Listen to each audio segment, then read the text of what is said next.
Hi guys. Tonight we wander into a landscape so cold that your breath freezes in midair before it can rise into the starlight. You step carefully, each crunch of snow echoing like glass underfoot. The moon is so bright it casts blue shadows across the plain, and the wind slides through the trees with a whisper sharp as bone.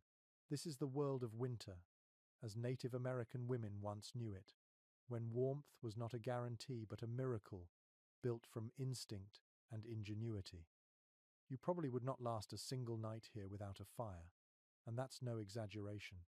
So, before you get comfortable, take a moment to like the video and subscribe, but only if you genuinely enjoy what I do here.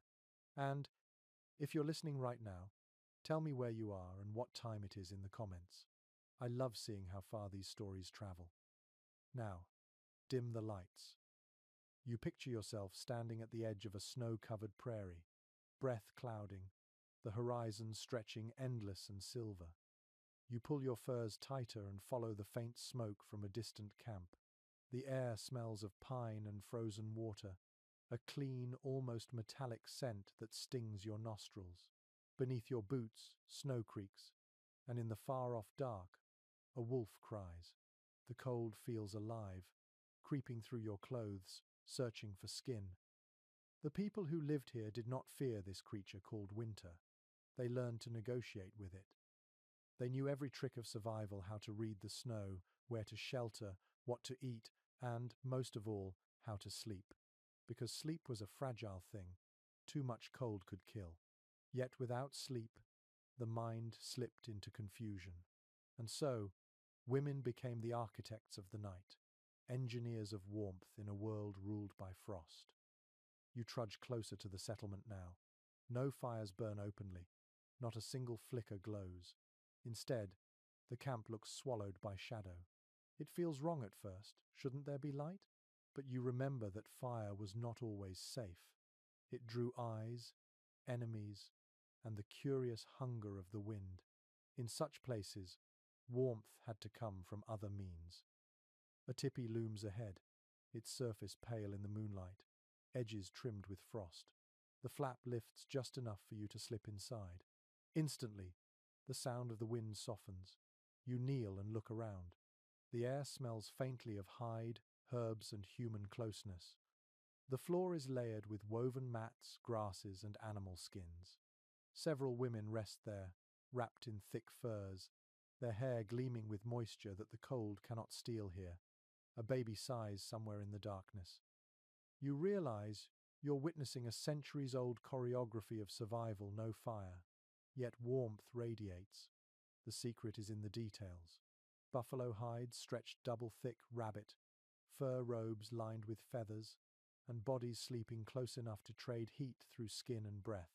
Each person is part of a living furnace. You sit and listen. The night is full of tiny noises. Someone shifts. A baby hums. A hide creaks. Outside, snow continues to fall, muting the world. Inside, time seems to slow until your heartbeat matches theirs. You breathe through your nose, feeling the faint humidity that builds inside these shelters, proof that the air itself is alive. It's strange, you think, how quiet can feel like safety, how darkness can mean warmth. Historians still argue whether certain tribes, like the Lakota or the Ojibwe, always avoided fire in the heart of winter nights, or if that was reserved for storms and travel. Some records from early explorers describe night camps without flame. Others speak of coal beds hidden beneath hides. Truth probably lives between those lines, as it so often does. Still, there's no mistaking the ingenuity here. The women you watch are experts of insulation. They knew how to layer hides so that air pockets trapped warmth, the same principle modern engineers use in thermal gear. They understood the science of breathing in small spaces long before anyone called it science. They lined walls with snow, because snow, paradoxically, held heat better than open air. They buried embers outside the sleeping area to warm the ground without smoke. And then there's a fringe detail you might not expect.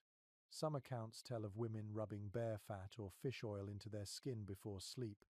The greasy layer acted like natural insulation, keeping moisture out and heat in. It must have smelled pungent, but it worked. Imagine that. Survival by sheen. You lie down beside them now, feeling the fur against your cheek, rough and soft all at once. You curl in the fetal position, knees tucked, arms wrapped around your middle. The trick was always to keep the core warm. The belly, the chest, the heart. Feet and fingers could numb. The heart could not. You press your face into the hide and listen to your own breathing join theirs. A chorus of soft survival. You start to feel drowsy, though the air is cool. Your body begins to believe it's safe.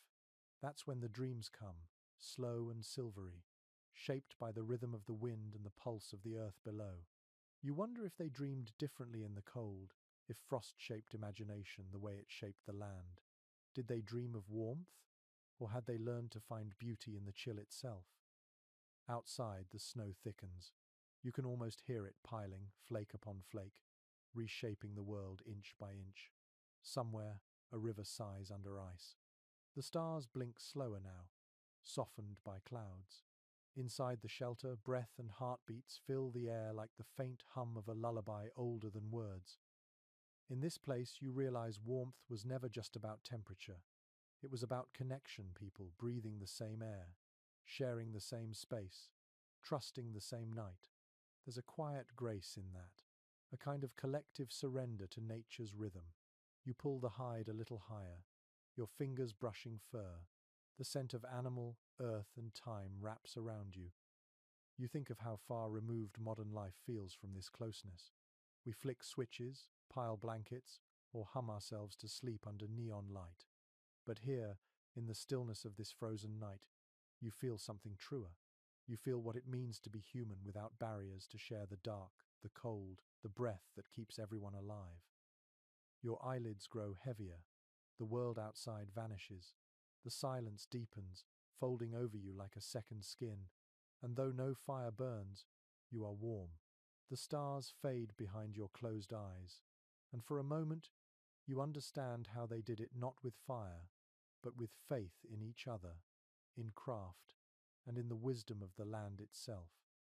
You wake to a soundless morning, your eyelashes crusted with frost.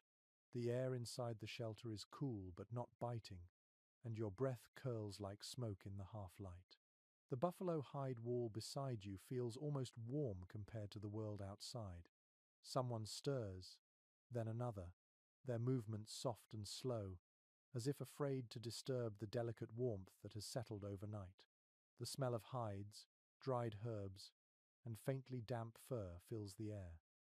The snow beyond the flap glows faintly blue, light creeping in from a sun that feels distant and tired. You brush the frost from your face, stretch, and realize that during the long night you barely shivered. The secret rests in the structure itself, the way the shelter becomes an organism. It breathes, exhales, and guards its sleepers. Native women were the engineers of these small miracles, the keepers of comfort when the world turned white. The teepee around you is more than a tent. It is a carefully planned machine of survival. The outer layer of hide is thick, treated with smoke to make it water-resistant. Beneath that, another layer adds insulation. Some tribes used reeds, bark, or woven mats for extra padding. Between the layers, thin pockets of air act as invisible walls of warmth, a principle modern architects call passive insulation. The poles lean inward at precise angles, distributing weight evenly so that snow cannot collapse the structure. Everything about it is calculated to defy winter's cruelty. You step outside for a moment, careful not to let too much air rush in. The cold hits your face like a slap, but the silence is almost holy. The land stretches in every direction, blanketed in white. Smoke drifts from a far-off lodge, curling faintly before vanishing. You imagine how this site would have looked centuries ago, when hundreds of these shelters dotted the plains. The most common winter homes among plains tribes were these tipis, but farther north, the Inuit and other Arctic peoples used snow houses, sometimes called igluit. These were not simply piles of snow, but masterpieces of geometry. Each block curved inward, locking together in a spiral so perfect that a single woman could sometimes build one alone in a few hours. Inside, a small platform lifted sleepers above the cold ground, while animal skins lined the walls and floor. The temperature inside could rise from below freezing to comfortable warmth, simply from body heat and the flicker of a small oil lamp. Historians still argue whether some of these snow shelters were temporary travel stations or permanent seasonal homes. What they agree on is the brilliance of the design. Snow, when packed correctly, becomes an insulator rather than an enemy. It traps warmth while blocking wind. Imagine the quiet inside, the way every sound is muffled, every movement wrapped in the soft weight of silence. You picture a woman smoothing the inner wall with her bare hand, her palm leaving faint marks in the snow. Maybe her children sleep nearby, bundled in fur and moss. Outside, the wind howls across the ice, but inside, she hears only breathing. That sound alone must have been a comfort greater than any flame. Farther south, where winters were still harsh but forests stood tall, women of the Iroquois and other woodland tribes built longhouses of bark and wood.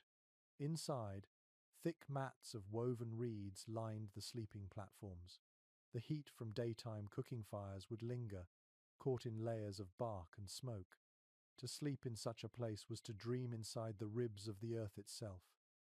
Some early travelers wrote about the thick, smoky air inside these homes, complaining that it stung their eyes. But that smoke carried moisture and warmth, softening the air so that it would not crack the skin or lips. Modern people might wrinkle their noses, but that haze meant safety, meant life. There are curious stories too, less proven but too charming to ignore. A few frontier journals mention women sealing cracks in bark houses with mud mixed with animal fat. Whether that practice was widespread is debated, but it would have worked surprisingly well. The fat repelled water and added another layer of insulation. Resourcefulness was not optional, it was instinct. You step back inside the hide lodge and feel that same instinct humming around you. The air smells of fat and fur, yes, but also of safety. Someone hums a song as she rearranges blankets. You notice how each hide overlaps the next. No gaps, no drafts. The doorway is low, forcing anyone who enters to bow. Heat rises, so keeping the opening small meant keeping warmth inside.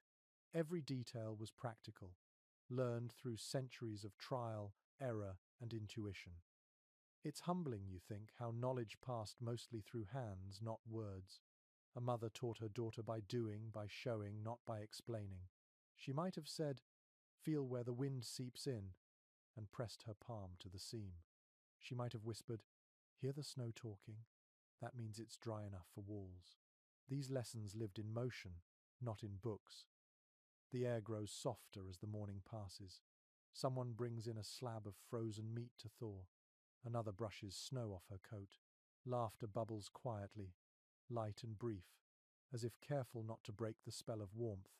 You realize that for these women, winter was not a season to survive, but a rhythm to dance with. They didn't battle it.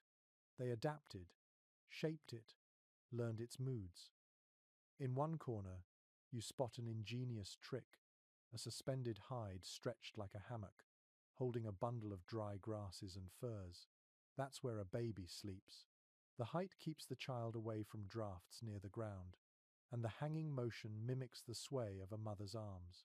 Anthropologists still puzzle over how such details evolved independently across tribes, yet seem universally clever.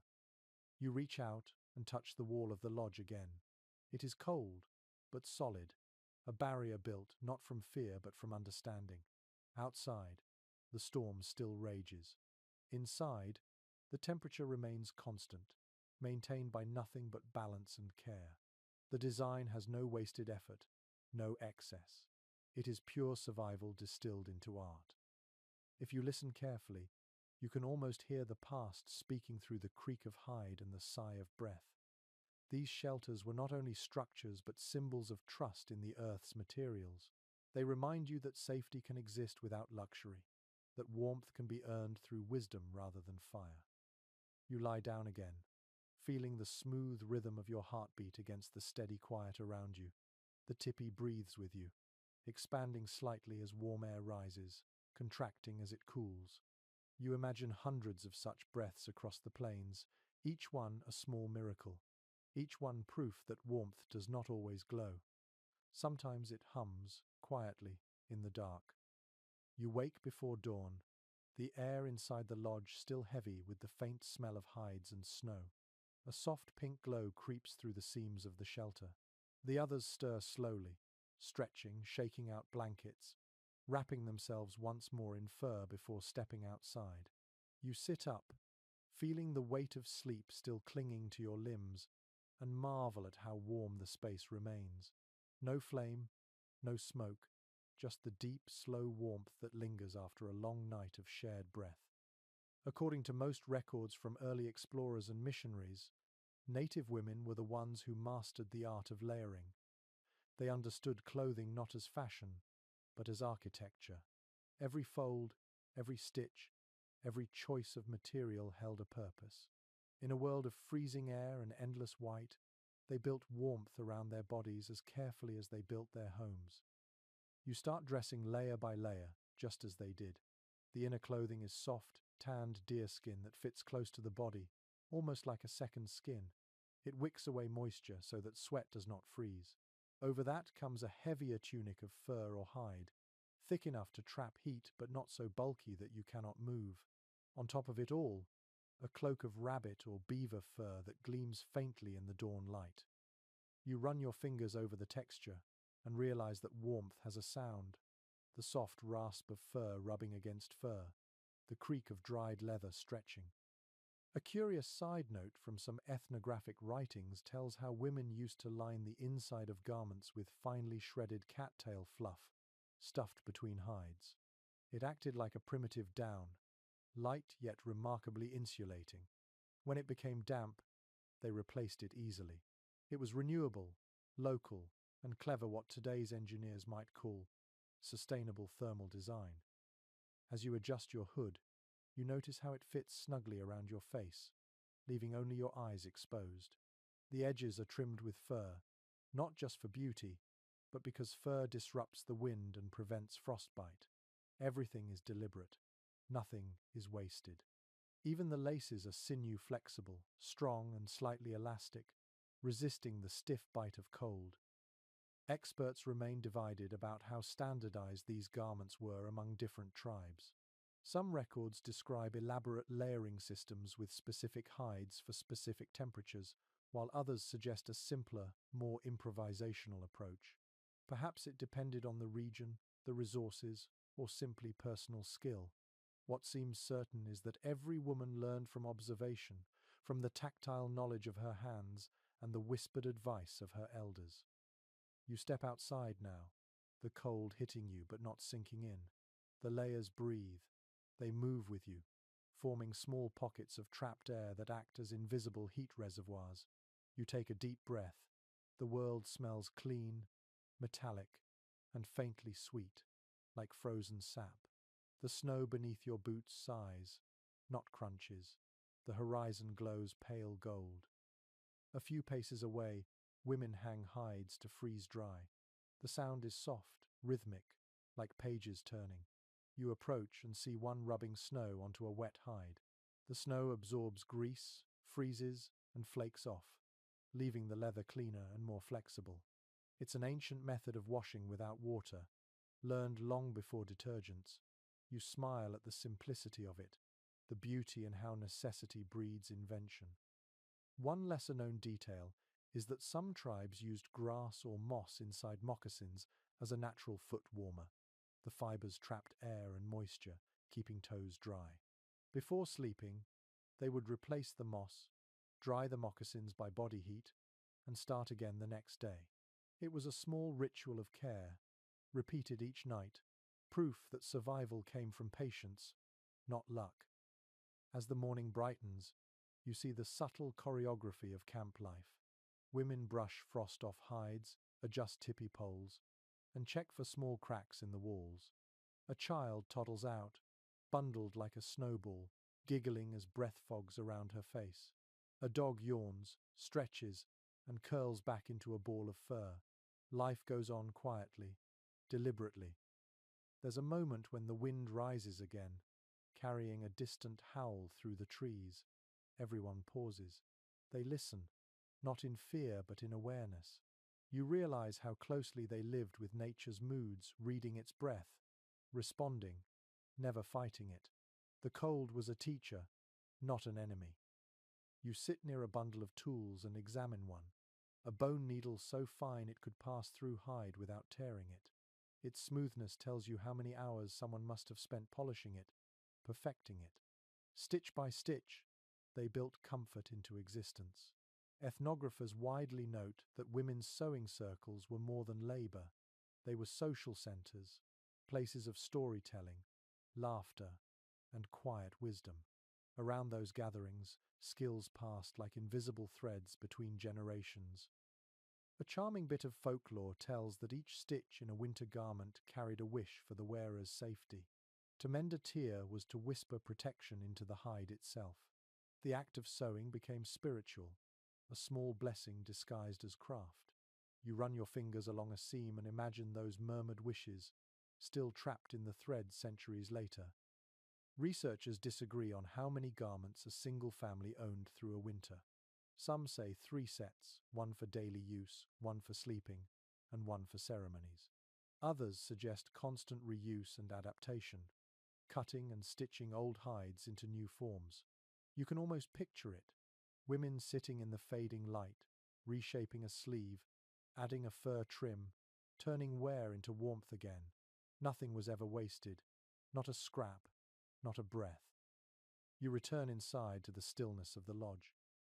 The interior is dim, its air fragrant with pine smoke from a small lamp now fading. You arrange your furs carefully, layering them like the garments themselves. Outer hide, smooth side out. Inner fur side in. Between them, a few dry grasses act as padding. When you lie down, the structure molds around your body. The floor feels softer than you expect, warmed by what little sun seeped through earlier. You close your eyes, imagining hundreds of such mornings across centuries, the same rituals, the same gestures, the same quiet triumph over frost. Survival here was never dramatic. It was patient, repetitive, graceful.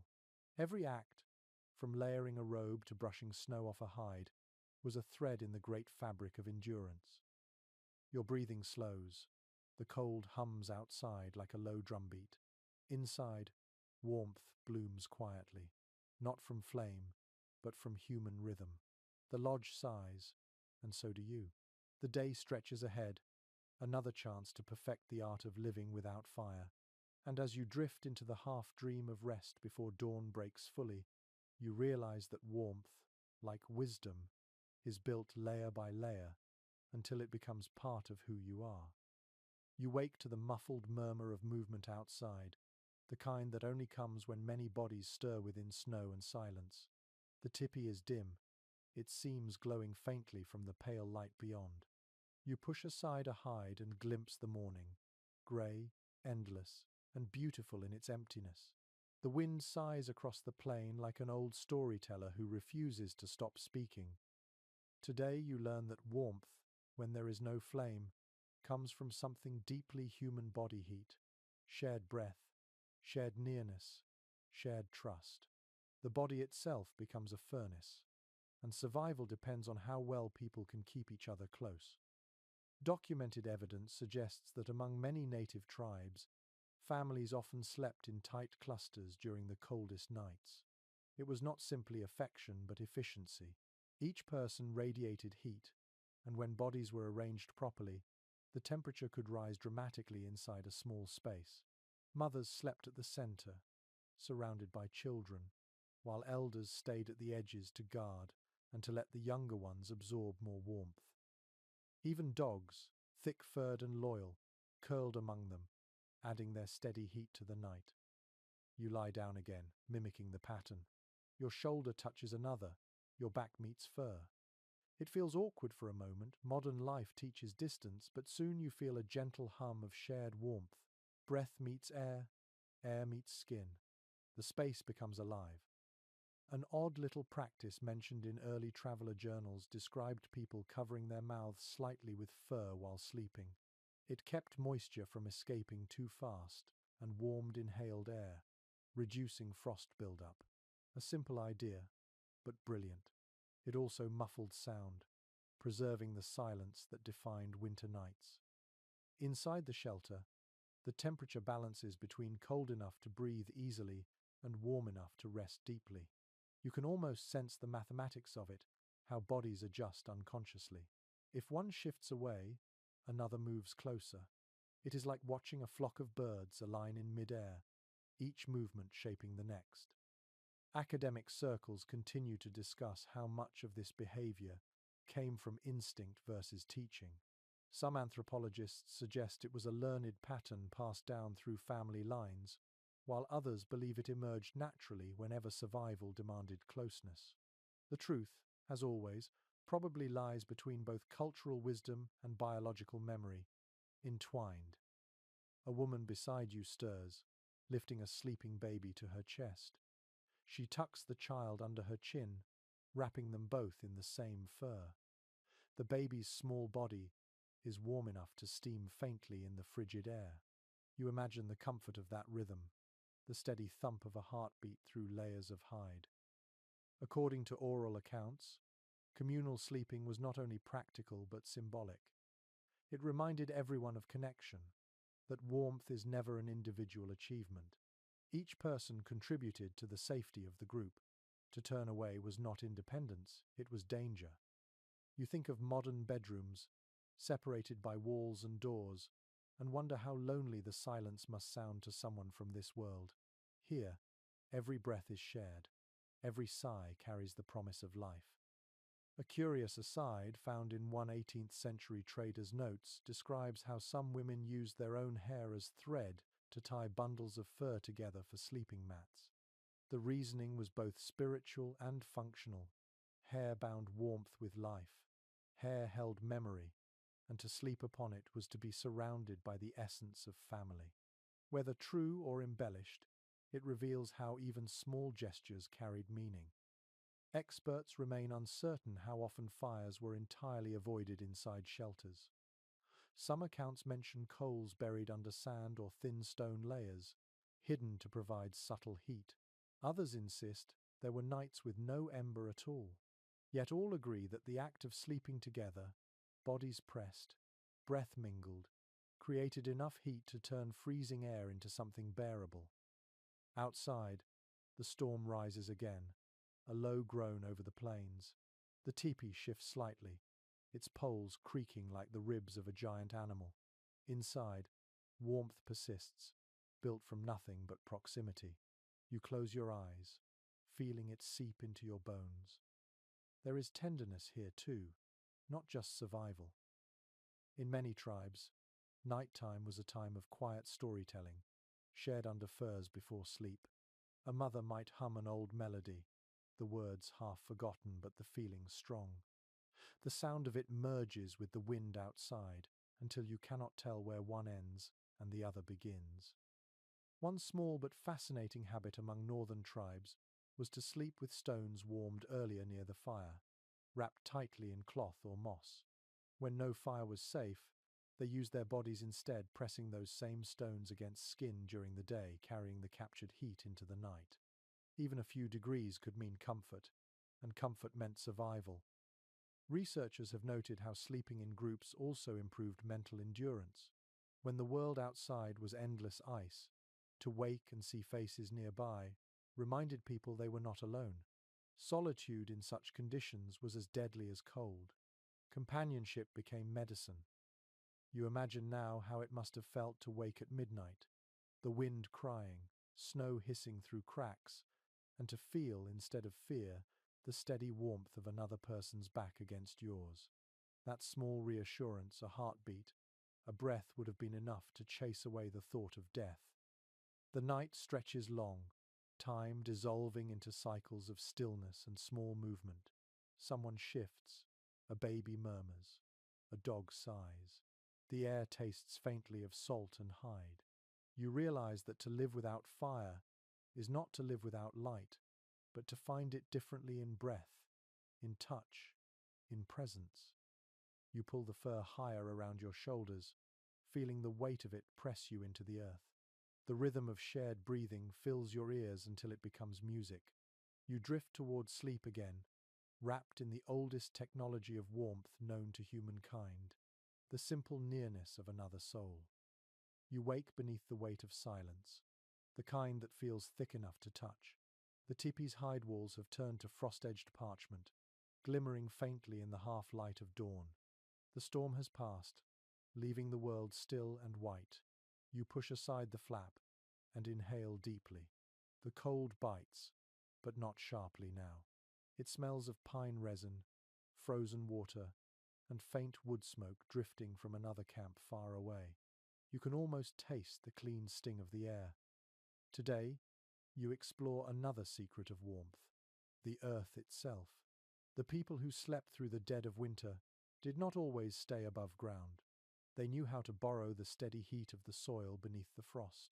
Some nights, they dug themselves into the body of the earth and slept in hollowed spaces that felt both grave and womb, dark yet strangely alive. Ethnographers widely note that several tribes built winter homes partially underground. In the Great Plains, earth lodges served entire families. The Mandan, Hidatsa, and Arikara used thick layers of soil over timber frames to hold heat. The temperature inside could remain just above freezing, even when the outside world dropped far below. A small vent in the roof allowed air to circulate, while the walls, packed with grass and clay, trapped every whisper of warmth. You climb down into such a space now in your imagination, ducking low through the entrance tunnel. The light fades instantly, and the smell changes to something ancient and rich: dirt, old wood, and the faint sweetness of dried sage. Beneath your feet, the floor feels firm but not frozen. Around the circular chamber, you see the glow of animal fat lamps casting golden shadows on the walls. A curious side note found in early settler diaries mentions that some women placed smooth river stones along the floor to store warmth from the day. These stones absorbed body heat and returned it slowly through the night, creating an invisible network of comfort beneath the bedding. You crouch and touch one, it feels almost alive, holding memory in its cool surface. Interpretations vary among historians about who first developed these lodges and how far the idea spread.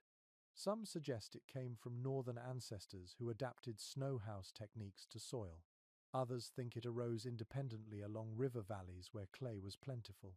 What remains clear is that women built and maintained these structures with precision, shaping them as if sculpting the body of the earth itself. You sit on a raised sleeping platform made of willow and sod, covered in hides. The ceiling curves above you like a rib cage, strong and protective. Every creak and crack feels intentional. The architecture whispers of balance, a space warm enough to live, yet cool enough to store food without spoilage. The air is damp but gentle, wrapping around you like a slow exhale. According to oral tradition, sleeping close to the ground was also spiritual. The earth was seen as a mother, and resting against her body meant returning to her care. When storms raged above, people said she hummed softly through the soil, singing her children to sleep. You close your eyes and imagine that hum, deep and constant, vibrating through the floor. One lesser-known detail described by 19th century observers is the use of dry grass braided into ropes to tie bedding in place. When frost threatened, women tightened these braids, sealing gaps to prevent drafts. In the morning, they loosened them to let the bedding breathe.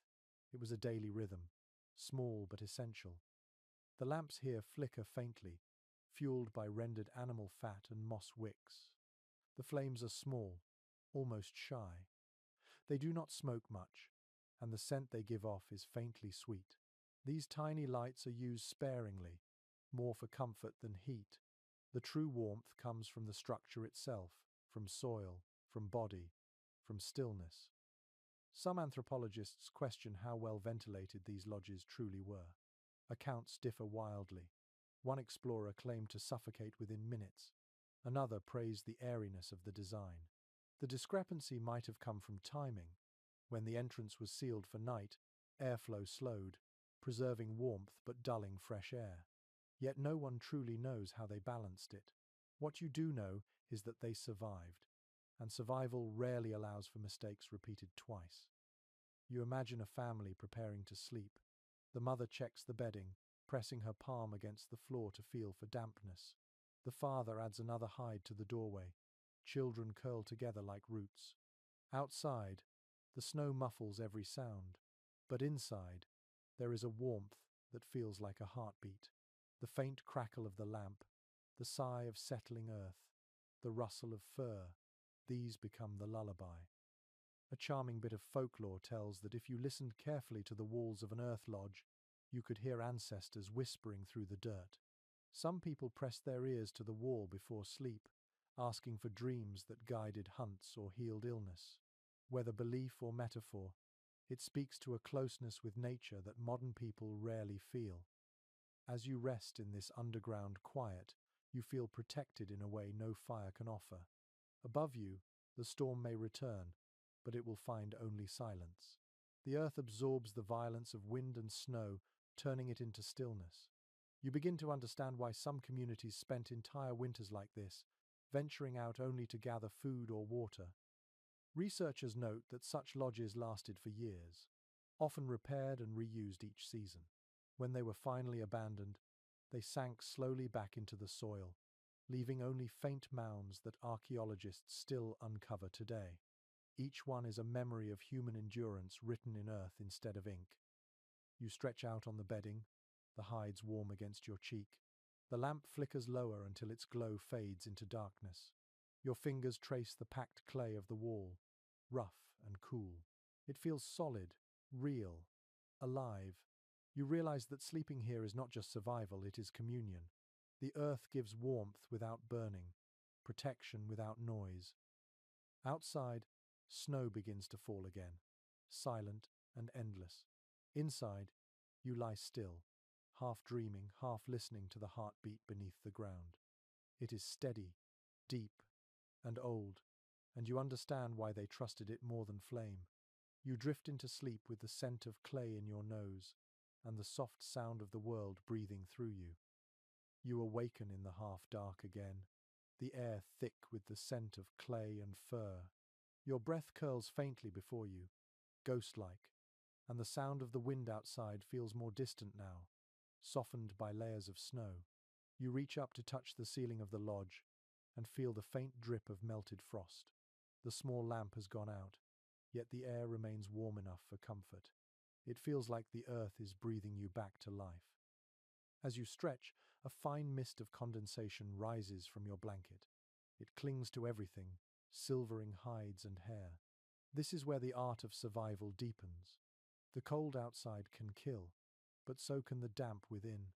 Managing breath, sweat, and frost was an unending balance, a ritual learned through patience rather than invention. According to field notes from early anthropologists, native women were the chief caretakers of this delicate equilibrium. They monitored airflow by touch and intuition, opening or closing small vents near the lodge roof depending on the rhythm of breathing inside. It was not science in the modern sense, but it worked as reliably as any formula. You can almost see it now. A woman kneels by the vent, her fingers gliding along the rim of the opening. She feels for the direction of the breeze, then presses a piece of hide into place to redirect it. The faint draft that crosses your cheek feels just right, not too cold, not too stale. She knows it by heart. One small but fascinating habit recorded by missionaries involved rubbing the interior walls with a thin layer of ash or powdered bark. It absorbed moisture and reduced the formation of frost crystals, keeping the air drier overnight. The same material might later be brushed off and reused. Ingenious, yet simple. Experts still disagree about how much humidity these enclosed shelters could endure before becoming dangerous. Some describe mornings coated in rime, others note completely dry walls. Perhaps each tribe found its own rhythm, guided by the specific heartbeat of its land.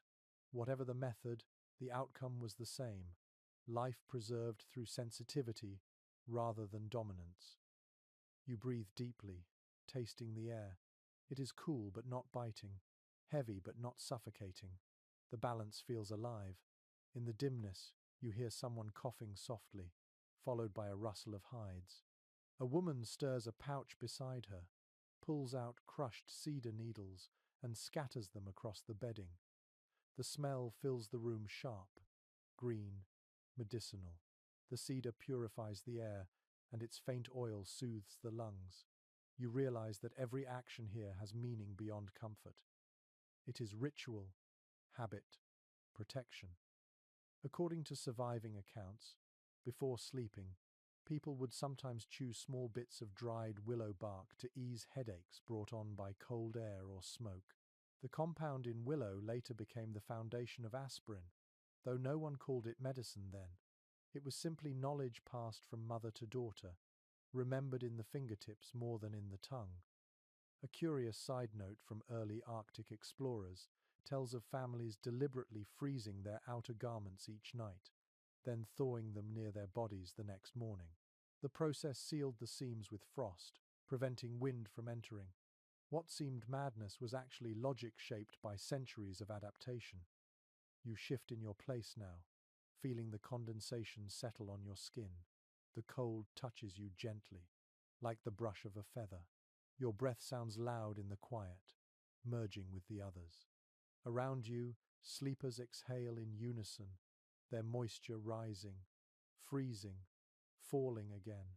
It is a cycle as steady as the moon's pull on the tide. Some researchers today compare these practices to the modern concept of microclimates, the idea that small variations of temperature and humidity create pockets of survival. Here, each body is a sun, each breath a current of heat. The women who tended the shelter were, in essence, environmental engineers. You watch one now in your imagination, crouched near the sleeping forms, checking each hide for dampness. Her hands move fast, but her motions are gentle, precise. She wipes moisture from the fur with snow, then shakes it outside before it can refreeze. The logic feels poetic, using the cold to fight the cold. There is an old tale, rarely told now, about a woman who saved her family during a storm so fierce that even the air seemed to burn with frost. She listened to the wind through the vent and said it sang of danger. She sealed the roof with moss, pressed snow along the cracks, and ordered everyone to lie still. For 2 days they stayed silent in the dark, their breath turning to frost, frost to droplets, droplets to warmth again.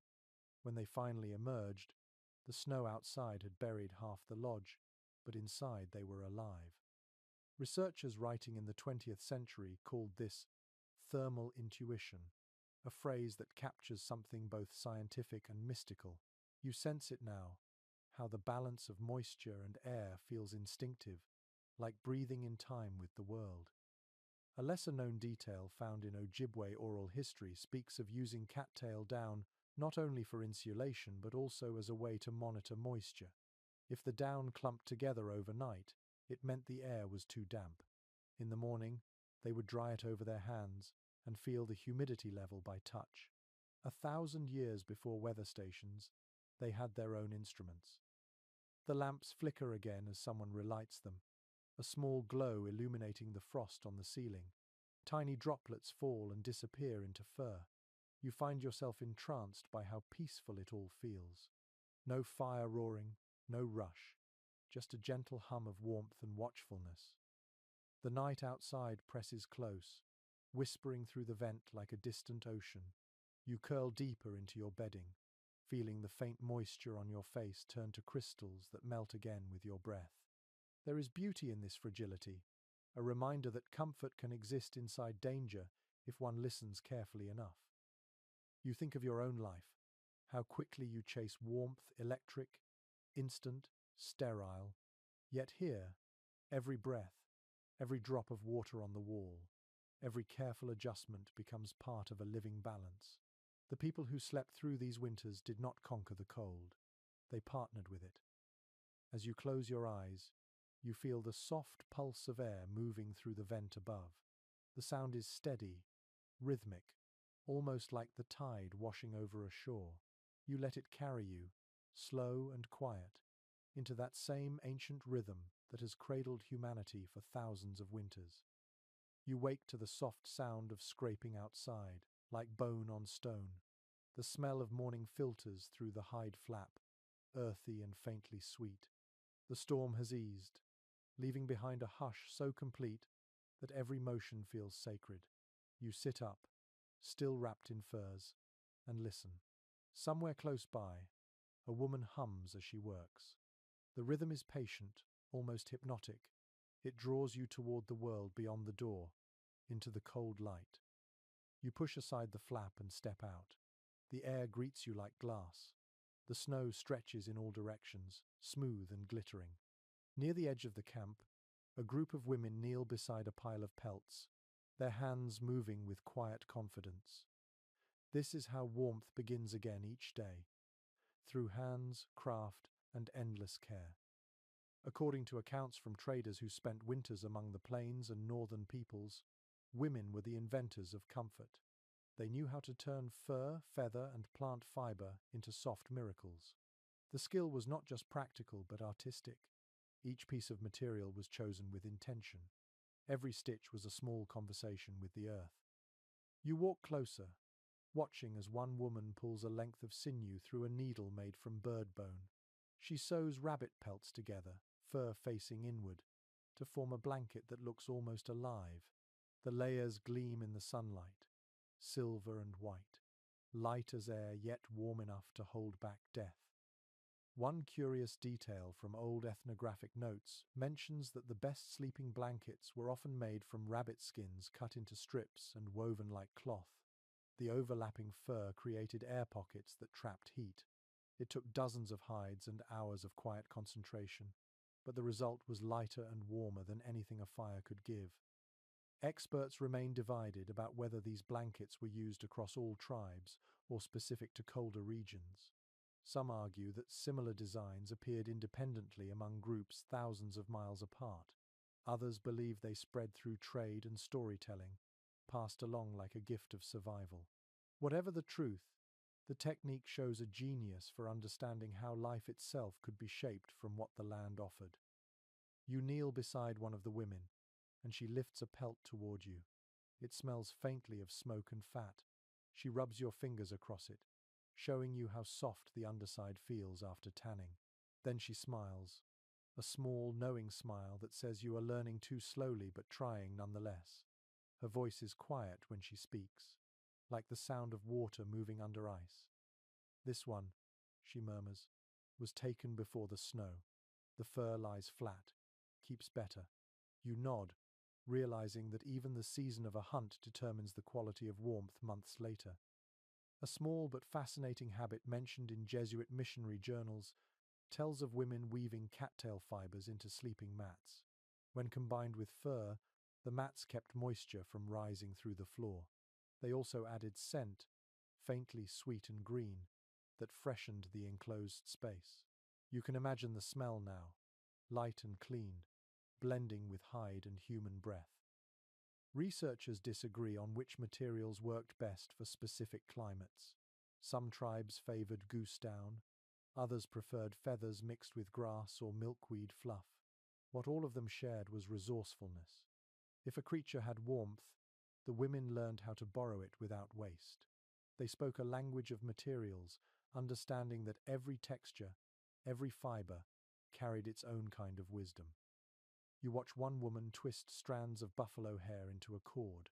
The motion looks simple, but you notice the careful tension in her hands. Too tight and the fibers break, too loose and they lose strength. She hums softly while she works, and the sound feels like a spell. The cord will be used to tie a bedding roll, but the act itself is almost ceremonial. According to oral histories, many believed that working with fur required respect. Before cutting or stitching, women would whisper a few words to the spirit of the animal, thanking it for warmth. It was not religion in the formal sense, but gratitude turned ritual. A few elders even said that disrespecting the material could bring a colder winter the next year. You run your hand through the pile of finished furs. The texture shifts from rough to downy, from heavy buffalo hide to delicate rabbit skin. It is like touching the memory of every creature that ever lived in the cold. The air smells of oil, earth, and life. A lesser-known observation from 19th century traders describes how women sometimes layered bird feathers between sheets of tanned fish skin. The result was a flexible, nearly waterproof bedding layer. It repelled moisture while remaining soft enough to sleep on. Few modern fabrics match that balance. Outside, the sky brightens to pale silver. You can see your breath rising, curling away like smoke. Children chase one another in the snow, their laughter sharp against the stillness. A dog shakes itself, scattering frost. You feel the warmth of your clothes, the fur along your neck, and know that every piece of it was shaped by skill, not chance. In some tribes, older women carried a special responsibility. They taught younger ones how to read the quality of materials by touch alone. They could tell if a hide had been scraped too thin, if a feather was too brittle, if a strand of sinew would hold through winter. This tactile literacy was their science, their legacy. One woman near you holds up a finished blanket to the light. It glows faintly, the fibers shimmering. She folds it carefully, presses it against her cheek, and closes her eyes. For her, this is not just craft. It is an act of love. Somewhere within that weave, warmth becomes memory, and memory becomes survival. You look around the camp again. Every corner hums with quiet purpose, hands scraping, sewing, weaving, wrapping. No one rushes, no one complains. The cold is not an obstacle but a condition of life. The women shape beauty from necessity, elegance from endurance. You return inside, carrying one of the rabbit fur blankets. It feels impossibly light, softer than breath. When you settle under it, the warmth arrives slowly, like dawn creeping through fog. You close your eyes, listening to the faint rhythm of the camp outside, the scrape of tools, the whisper of snow, the heartbeat of work that has no beginning and no end. You awaken to the sound of gentle shifting, the faint rustle of hides as someone adjusts their place beside you.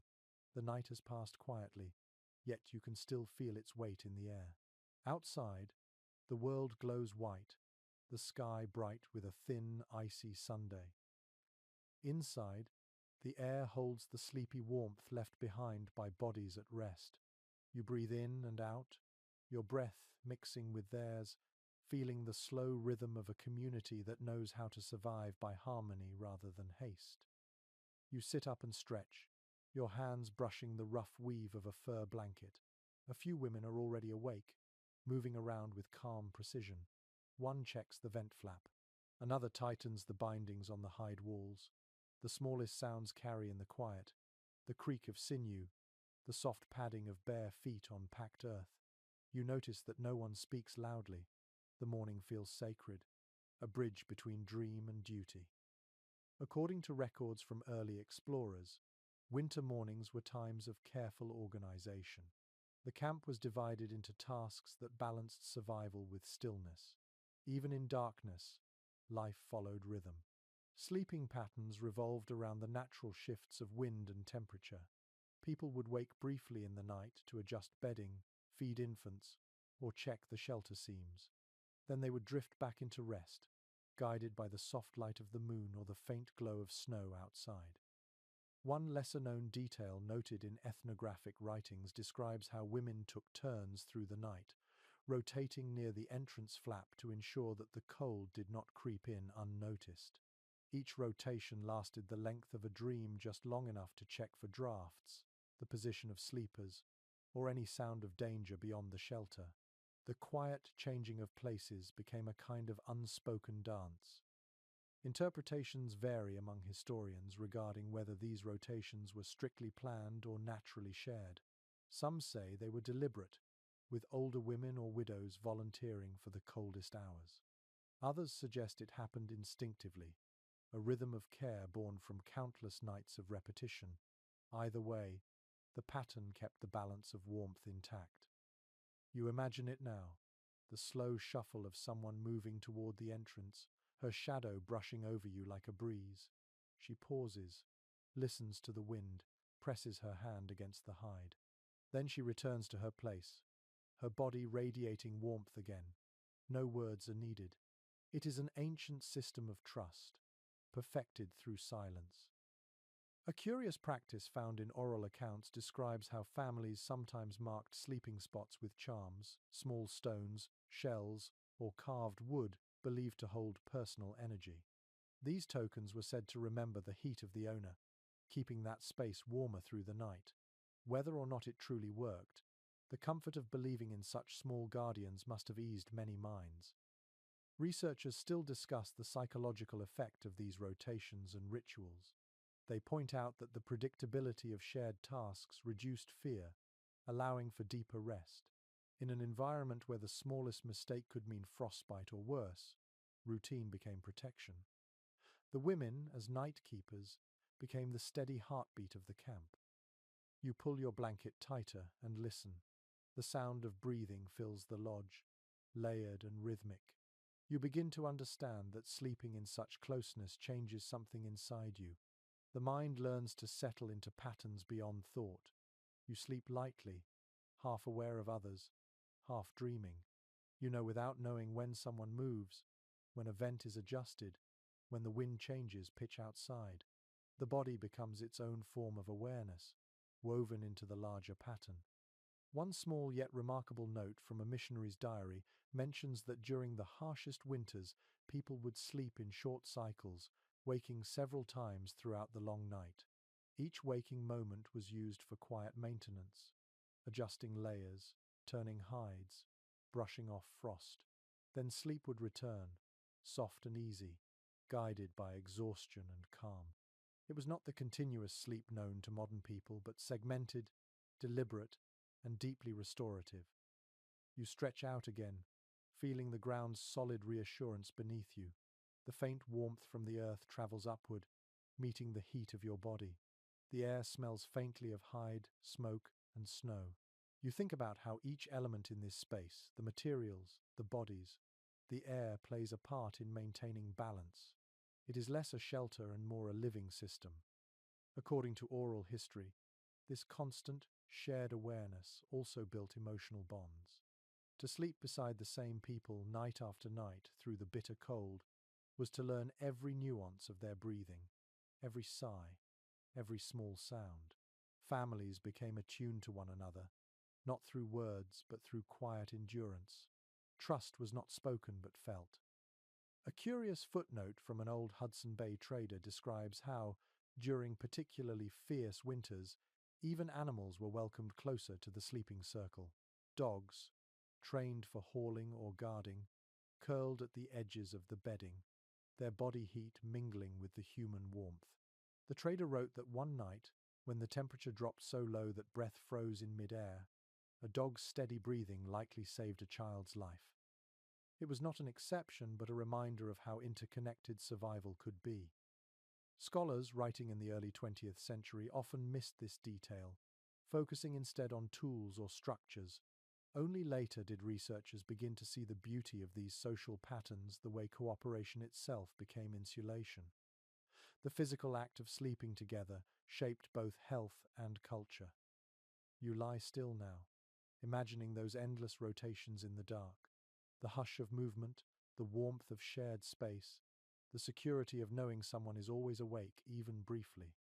Outside, the wind lifts again, brushing snow from the teepee's surface. The sound resembles a sigh, ancient and comforting. The woman nearest the entrance returns to her place. She lies down quietly, pulling a fur over her shoulders. You can see the steam of her breath fading into the dim air. Within moments, her breathing joins the rest. The cycle continues.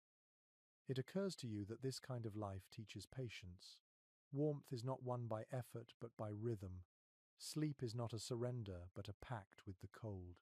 You are part of something greater than yourself, something as old as the land and as steady as the stars that still glitter beyond the snow. You close your eyes again. The hush settles deep. The next rotation will come, and someone else will rise. For now, you drift into stillness, letting the quiet movements of others keep the cold at bay. The night returns soft and endless. the air thick with the breath of sleep.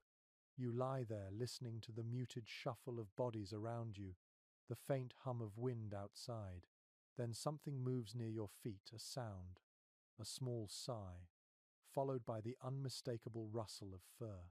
You open your eyes slowly and see the round silhouette of a dog curled near your legs. Its breathing is steady, deep, and comforting. In the world before electric light, warmth often came on four legs. Dogs, lean and strong from pulling sleds or guarding camps, were also sleeping companions. According to accounts from explorers who lived among northern tribes, it was common to find families and their dogs sharing the same bedding during bitter winters. The animals were more than tools. They were living furnaces that gave off constant heat, loyal as kin. You watch the animal stretch, its fur catching a faint glimmer from the moonlight outside. Its smell is a mix of musk, cold air, and earth. The dog shifts closer, pressing its side against your leg. The warmth is instant, steady, and alive. A curious note from one early trader describes how some families even assigned sleeping spots to their dogs, placing them strategically near doorways or children. The animals acted as both sentinels and heaters. Their thick coats absorbed warmth during the day and released it slowly through the night. The smallest child would sleep near the dog's belly, shielded from the cold by a breathing wall of fur. Researchers have long discussed how this relationship shaped the bond between people and animals. Some argue it began from necessity and evolved into companionship. Others believe it was affection first, practicality second. Whatever the order, it worked beautifully. The dog received food, care, and shelter, while the family received warmth and security.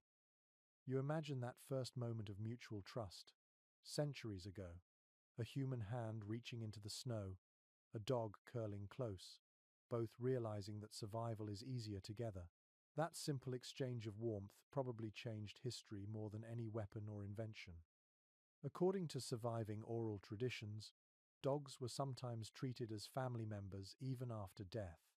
Their spirits were believed to guard the camp through the long, dark months, guiding hunters and keeping the cold from entering the dreams of the living.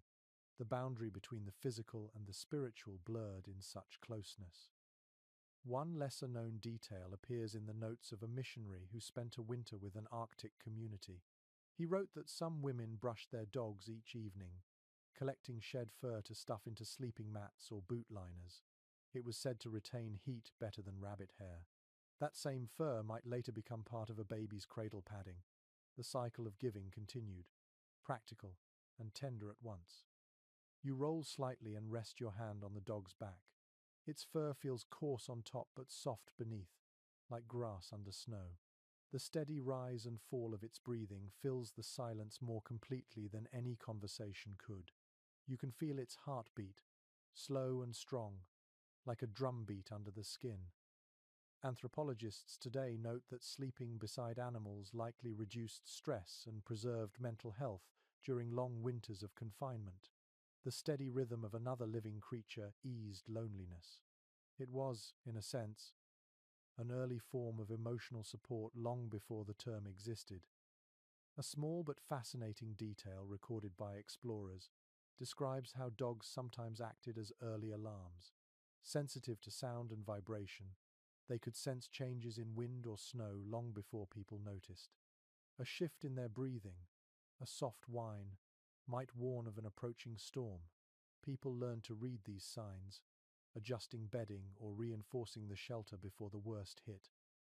Experts still debate whether all tribes practiced this nightly companionship.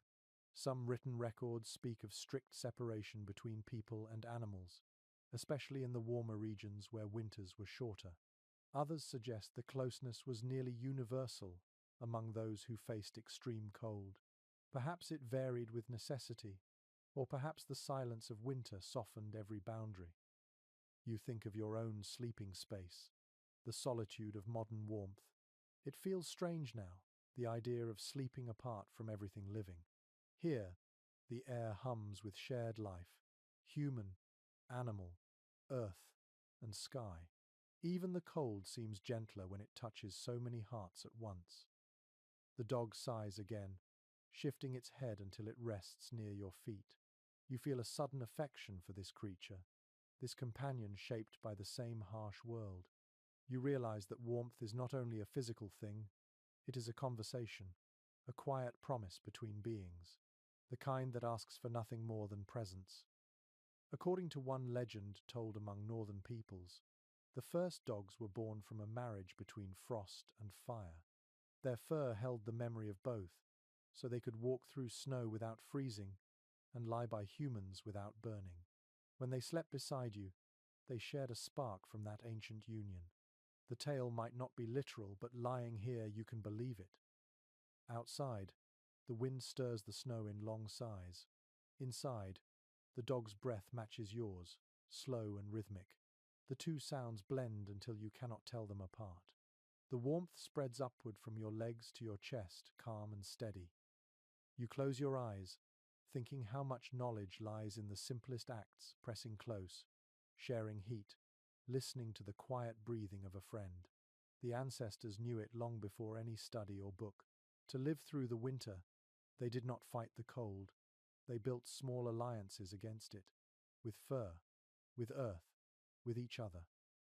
The dog gives a soft, sleepy huff and settles completely still. The room falls silent again except for the faint crackle of snow outside. You drift towards sleep, feeling protected, the warmth of this shared world pressing close around you. You open your eyes to darkness, but not the kind that frightens. It is the soft dark of a winter night, so deep that even the stars seem to breathe slower. The air inside the lodge feels alive, pulsing faintly with warmth left behind by sleep. You lift your head and listen. The quiet is not empty. It has texture, weight, presence. A slow inhale here, a rustle there, a low murmur of wind just outside. Time feels slower, as if the world has forgotten to move. According to the journals of early observers, winter nights could stretch for more than 15 hours in the northern regions. People did not measure time by hours, but by sensations. The feel of the air, the pitch of the wind, the position of stars glimpsed through a vent. They did not fight the long darkness. They arranged their lives to fit inside it. The body adapted naturally, drifting through cycles of waking, resting, and dreaming, all woven together like waves. One small but fascinating detail described in a Hudson Bay Trading Post report tells that during deep winter, communities rarely used fixed words for night or day. They spoke instead of the quiet time and the moving time. In the quiet time, people slept, mended, whispered, and remembered. In the moving time, they gathered, hunted, or prepared food. The two blurred together like twilight and dawn. Scholars continue to discuss how these elongated nights affected health and imagination. Some believe the absence of strict schedules allowed people to rest more fully, following the rhythm of nature. Others suggest it made dreams more vivid, blending waking thought with myth. Perhaps both are true. When light fades for so long, the mind begins to wander freely. You lie still and imagine what it was like to live by starlight alone. Outside, the snow reflects the moon like a second sky. Inside, the faint light that filters through the vent paints ghostly patterns on the hides. You feel your heartbeat slow to match the world's rhythm. Every breath you take seems to echo in the vastness. According to old oral traditions, winter nights were not silent, but musical. People spoke of the wind carrying voices of ancestors, of spirits moving between camps to whisper lessons. The night was not feared, it was listened to. In that listening, people found guidance, patience, and sometimes laughter. A curious side story from an 18th century trader's diary tells of a woman who claimed she could tell the time by the sound of snow falling. She said fresh snow made a softer hiss, while old snow crackled faintly as it settled. Whether truth or imagination, it shows how deeply people tuned their senses to the rhythm of darkness. You begin to notice the small sounds too, the crackle of frozen wood, the sigh of wind pressing against the lodge, the faint pop as ice shifts somewhere outside. It feels like the world is breathing in long, slow cycles. You pull your fur closer and let your body fall into that rhythm. Researchers who study circadian patterns among traditional communities note that such environments created what they call segmented sleep. People would rest for several hours, wake for quiet activity, then drift back into slumber. During those waking intervals, they prayed, carved tools, shared stories, or simply sat in silence. The darkness was not wasted time, but a space for reflection. You imagine the scene: faint lamplight flickering over faces, the glow painting soft halos on the walls. Someone hums an old song, a child stirs and turns. Outside, snow whispers down in endless patience. No clocks, no urgency, only the steady presence of the night itself. One lesser-known fact recorded by Jesuit missionaries is that some tribes marked the passing of long nights by the movement of the moon across a hole in the lodge roof. When it reached a certain angle, they knew it was time to rest again. That natural clock felt far more humane than any ticking device. It connected sleep not to obligation but to beauty. Experts remain divided on how such long nights influence dreams. Some accounts speak of shared dreams that guided entire communities, visions that foretold weather or hunts. Others think these were simple byproducts of exhaustion and imagination. Still, the power of those dreams lingered in songs and stories passed down for generations. You drift closer to sleep, and the line between waking and dreaming fades. You can almost hear voices outside, though you know they are only the wind. Yet in that half state, they sound human, soft laughter, a distant hum. You feel neither afraid nor alone. The darkness is kind tonight. Inside the lodge, a small movement catches your attention. Someone adjusts a fur. Another turns over. The air shifts gently. You realize that even sleep has its own conversation here. Each person's motion shapes the rest, as if all are joined by invisible threads. The temperature inside remains steady, a quiet miracle built on centuries of practice.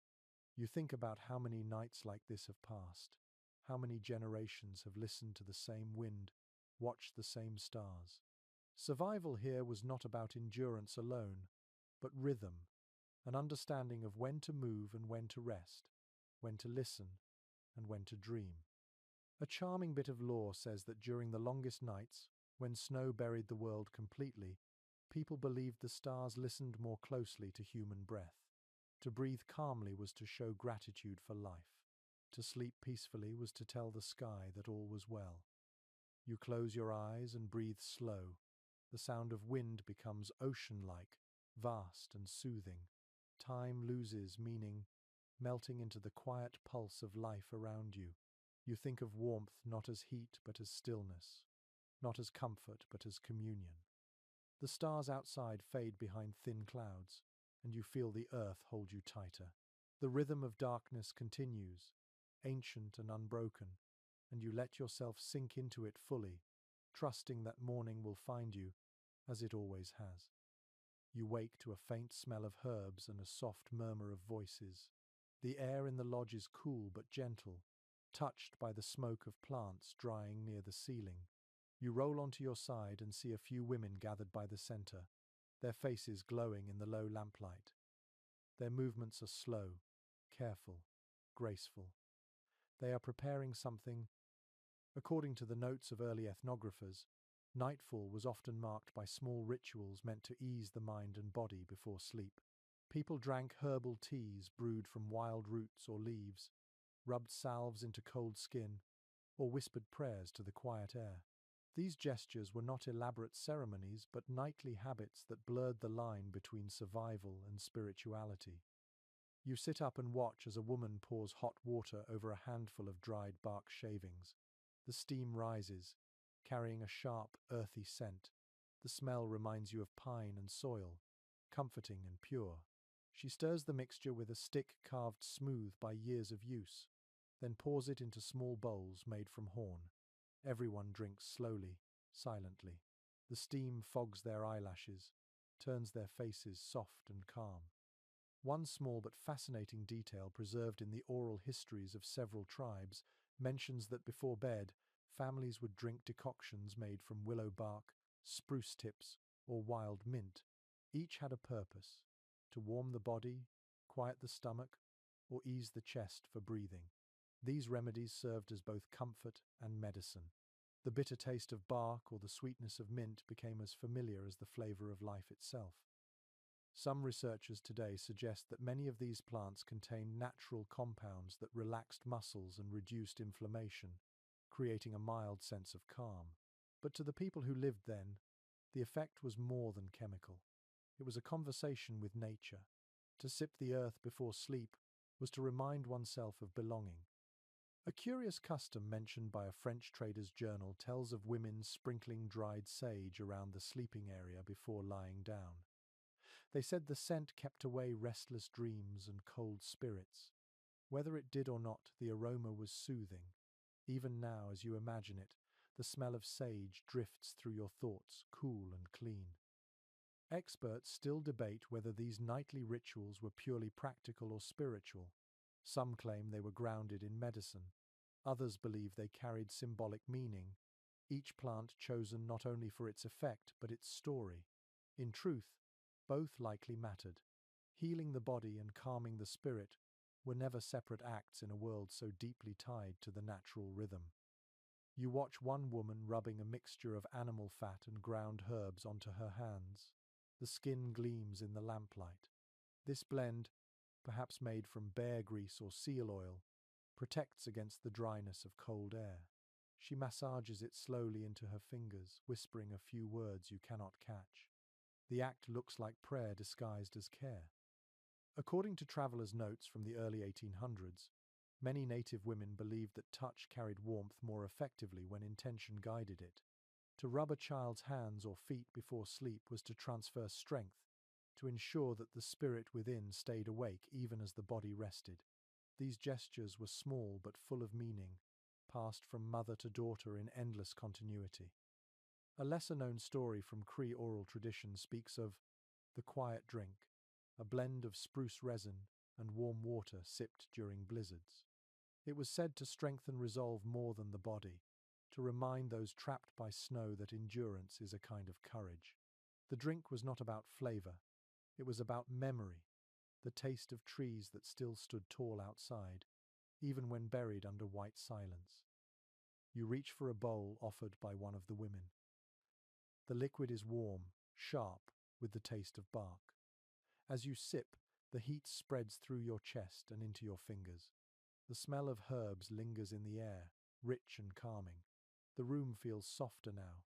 You sense your pulse slowing to match the rhythm of everyone around you. Researchers who study traditional healing note that such rituals served another purpose. They offered structure in a season when the sun disappeared. The repetition of nightly preparation grounded people in the passage of time. In a world without clocks, tea and prayer became markers of the hour. A curious footnote from a missionary account recalls a woman singing softly as she stirred her brew. The song had no words, only gentle syllables repeated over and over, said to mimic the sound of wind through pine branches. It lulled children and adults alike, an ancient lullaby shaped by nature's own music. You close your eyes and imagine that song. The melody floats above the crackle of snow outside, twining with breath and heartbeat. You feel drowsy, yet alert in a peaceful way. The air tastes of sage and spruce. The glow of the lamp fades to amber. When the bowls are empty, the women tidy their space quietly. Each one brushes her hands over the bedding, straightening furs, checking for dampness. The baby, sleeping in the cradle near the corner, sighs softly. Someone hums again, the same lullaby. You realize this, too, is part of the ritual closing the day with sound, not words. A modern anthropologist once wrote that night in the old camps was not a silence but a rhythm. The tea, the singing, the touch, the settling all formed a choreography that eased the mind toward dreams. It was as if the entire community inhaled together, then exhaled into sleep. You lie down again, fur brushing your cheek. The scent of herbs clings faintly to your skin. Your body feels heavy, safe, whole. The night outside presses close, but it is no longer a threat. It feels like an embrace. You listen one last time before drifting off the faint hum of wind, the whisper of the song, the heartbeat of the earth under the floor. The world is quiet now, but it is not empty. It is filled with warmth, invisible and steady, built from hands, breath, and faith. You wake to the faint cry of an infant and the gentle murmur of a mother soothing her child. The world outside the shelter is silent, wrapped in snow and starlight. But inside, life continues small, fragile, and determined. The air smells faintly of hide, milk, and the bitter sweetness of dried berries. You can almost feel the warmth radiating from the mother's body as she rocks her baby close to her chest. Accounts from early travelers tell that in the coldest months, the survival of children depended almost entirely on women's wisdom. They knew every secret of keeping a baby warm without the help of fire. Clothing alone was not enough. Warmth came from touch, from clever materials, and from the rhythm of constant vigilance. One lesser-known detail from Ojibwe oral tradition describes how infants were swaddled in layers of soft moss and fur, the moss first dried and powdered to absorb moisture. It worked like the most perfect natural insulation, keeping the child dry and safe through long, freezing nights. Sometimes, powdered moss was scented with herbs to calm the baby and ward off illness. Researchers who studied these practices found that moss-lined cradles maintained a surprisingly stable temperature, warmed by the mother's breath and the small body inside. Some scientists even compared it to modern thermal wrapping, but to the women who used it, it was simply care, an art learned from observation, perfected by love. You watch as the mother wraps the infant again, her fingers moving with tenderness and precision. She adds a thin, rabbit-skin cover over the moss layer, tucking the edges snugly. Her own clothing is thick, layered with fur and lined with down. The baby barely stirs, cocooned in warmth.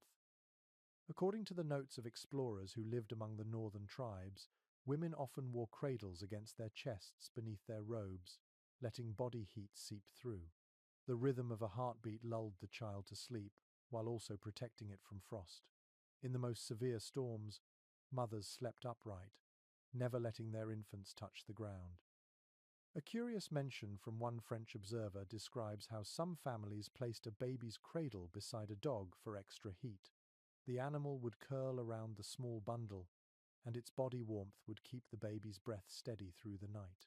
It was a partnership between species born from necessity, but it spoke of tenderness too. Experts remain divided on how standardized these infant care methods were. Some claim that regional materials determined the specifics: moss in the north, cattail fluff farther south, even shredded bark or down where birds nested. Others believe the practices were universal, linked by shared maternal instinct. Whatever the variation, the outcome was the same: fragile life endured through unrelenting winter. You imagine the weight of that responsibility, night after night, to keep a child breathing through cold that could still the heart in minutes. Yet here, inside this small space, there is calm. The mother hums softly, a song passed down from her own mother. The melody rises and falls like wind through pine trees, simple and soothing. One small but fascinating note recorded by missionaries mentions that mothers sometimes sang to the cold itself, addressing it as if it were a living being. They asked it to be kind, to leave their children untouched. The song was both lullaby and negotiation, a gentle reminder to the world that it must share its space. According to ethnographic evidence, cradles were often made from bent willow branches wrapped in hide or bark.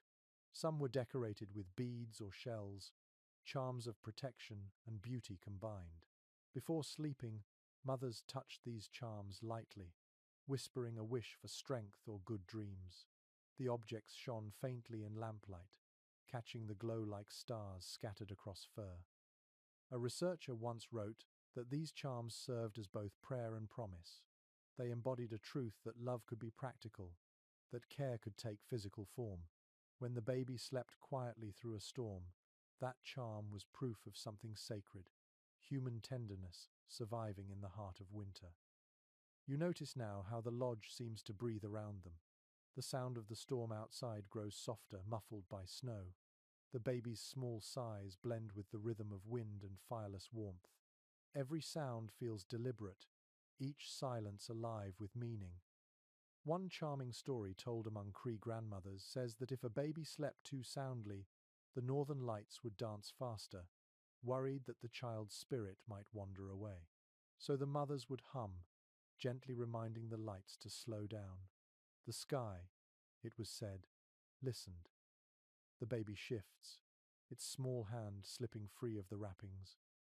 The mother tucks it back, kisses the tiny fingers, and closes her eyes. The dog beside her sighs, curls tighter. You feel your own body warm at the sight, a shared quiet reverence for this endurance made beautiful by care. Experts in modern anthropology now recognize that these methods reflect an ecological intelligence rarely matched today. Without machines or measured heat, these women created microclimates of warmth and security. Their designs worked with the body rather than against it, blending biology and environment seamlessly. You lie back, watching the mother and child fade into sleep. The air smells faintly of pine and milk. Outside, snow falls silently, thickening the walls of the world. Inside, the breath of two lives rises and falls, steady as a drumbeat. You realize that survival here is not dramatic or desperate, it is quiet, patient, intimate. You close your eyes and listen to the lullaby still echoing faintly in your mind. It says nothing of fear, only love and endurance, whispered softly into the long night. The morning light creeps through the thin seam of the hide wall, pale and muted. You wake to the faint clink of beads and the low murmur of voices. Outside, the snow glows silver beneath a shy Sunday. Inside, women sit cross-legged around small piles of trade goods, shells, beads, woven cloth, and rolls of soft wool. It is a quiet market of necessity, unfolding not with coins or loud bargaining but with gentle exchanges and knowing glances. According to accounts left by fur traders and early settlers, native women were often the center of winter trade. They bartered not only food or skins but warmth itself, the tools, fabrics, and clever inventions that kept life possible. Through their hands passed beads from Venice, wool from England, shells from the Pacific, and metal needles from distant ports. Each new material found its place beside tradition, shaping a new layer of comfort against the cold. You watch as one woman unwraps a piece of bright wool, its red color glowing against the muted browns of fur and hide.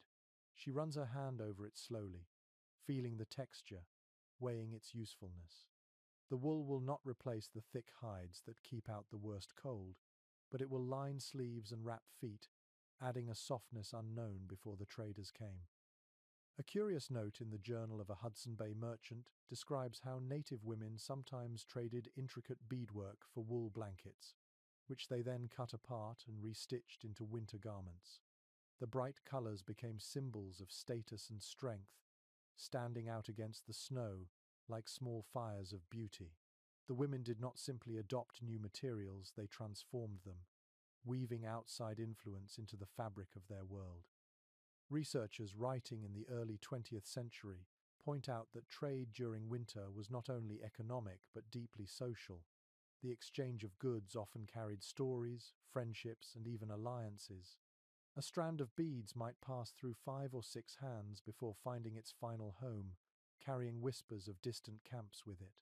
The movement of color and texture mirrored the movement of knowledge itself. One small but fascinating detail in the records of early observers describes how women used certain beads not for decoration, but as insulation. They stitched them tightly into leather belts or cuffs, believing the tiny glass spheres trapped air and helped retain body heat.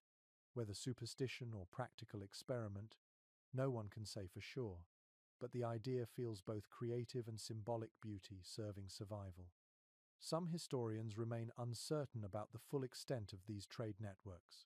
While written evidence shows the exchange of wool and beads, Oral stories tell of earlier, more local systems of barter, reeds for fish oil, shell ornaments for tanned hides. It was an economy of relationship, not numbers. Each trade was a conversation between women who understood value in both warmth and story. You picture a scene unfolding outside. A woman from another camp arrives with a bundle wrapped in bark. Inside are precious shells from a distant coast. She offers them for a thick robe lined with beaver fur. The transaction is wordless but meaningful, a bridge built through shared need and mutual respect. The shells will later decorate a child's cradle or a dancer's garment, small circles of ocean carried deep into the snow. According to ethnographic accounts, certain materials carried spiritual weight. Wool dyed red was considered alive, a color that called back the sun during long winters. Beads made from shells represented water, the promise of renewal. To wear them close to the skin was to remember the world beyond the cold. A lesser-known story tells of a grandmother who saved a single blue bead each time she traded, stringing them together until she had enough for a necklace. When her granddaughter was born, she gave it to her with the words, "This is every friendship I've ever made." The necklace became both heirloom and insulation, carrying warmth in more ways than one. You sit among these women now, watching the light play over their faces. The lodge smells of leather, wool, and faint smoke. Their laughter comes quietly, like snow melting on wood. One woman offers you a small pouch of herbs in exchange for a strip of hide. You nod, accepting without words. The trade feels like a gift rather than a deal. Modern scholars often note that such exchanges blurred the line between material and emotional survival. The act of trade reinforced connection, and connection itself was warmth. In a world where isolation could mean death, these moments of exchange tied lives together. You look at the beads again, their colors glowing softly in the dimness. Red for heat, blue for sky, white for snow. Each one catches light, tiny suns captured in glass. It occurs to you that beauty, too, is a form of resistance. In the midst of cold and scarcity, the decision to adorn oneself to make something lovely was a quiet act of defiance, a declaration that life was still worth cherishing. Outside, the light shifts as clouds gather again. The trade slowly ends, the goods wrapped and stored. A few women linger, chatting softly, their laughter faint against the wind. You watch them and understand that commerce, in their world, was not a transaction but a weaving together of lives. The warmth of shared labor, shared survival, shared beauty. You wrap your fur tighter and lie back. The faint rattle of beads remains in your ears like wind through reeds. The world may freeze outside, but inside this circle, color moves, hands work, and hearts remember connection as the first and truest fire. You wake to a sound so faint it barely exists, the soft scuff of feet moving across frozen ground. The air inside the lodge is heavy with the scent of leather and smoke, yet outside, the world waits in perfect stillness. You push aside the hide flap and step into the grey dawn. The cold air presses against your face like glass. Every breath seems to hang in front of you before dissolving into the silence. According to several explorer accounts, winter nights demanded not just warmth but quiet. Silence was both shield and necessity. In lands where the snow carried sound for miles, even the smallest noise could betray a camp's location. Native women understood this deeply, teaching their families to move like shadows, to make peace with stillness. You watch now as the camp stirs to life. No shouting, no sudden movement. Even the children seem to sense the need for calm. They speak in whispers, their laughter barely audible. The dogs stretch and shake themselves without barking. Every sound feels measured, intentional, respectful of the frozen air that amplifies everything. One curious detail recorded by fur traders describes how snow itself could betray movement. A single misstep on crusted ice could echo like thunder. To move quietly, women taught their children to test the ground with toes first, gliding their weight rather than stamping it. They called it walking with the snow, a lesson as practical as it was poetic. Scholars today suggest that this awareness of sound shaped cultural identity as much as the climate did. Silence was not emptiness, but conversation, a shared agreement between people and the land. To live well here meant learning to hear everything and to disturb nothing. You close your eyes and listen. The world hums softly. Snow settles with a faint sigh. Far in the distance, a tree cracks under its own frozen weight. The sound rolls through the valley like a heartbeat before fading away. That single note of nature feels immense, a reminder that quiet does not mean absence, it means attention. A lesser-known note from an early naturalist's journal mentions that during blizzards, entire camps would go hours without speaking. Communication happened through gesture, a nod, a hand raised, a shared glance. Fireless nights demanded this silence even more strictly. The crack of wood or a spark could invite danger from raiders, from wildlife, or from the fierce wind that could catch a single ember and destroy everything. Experts remain uncertain whether these silent hours were formal rule or instinct. Some say they were born of fear, others think they reflected deep respect for nature's balance. The truth likely lies somewhere between.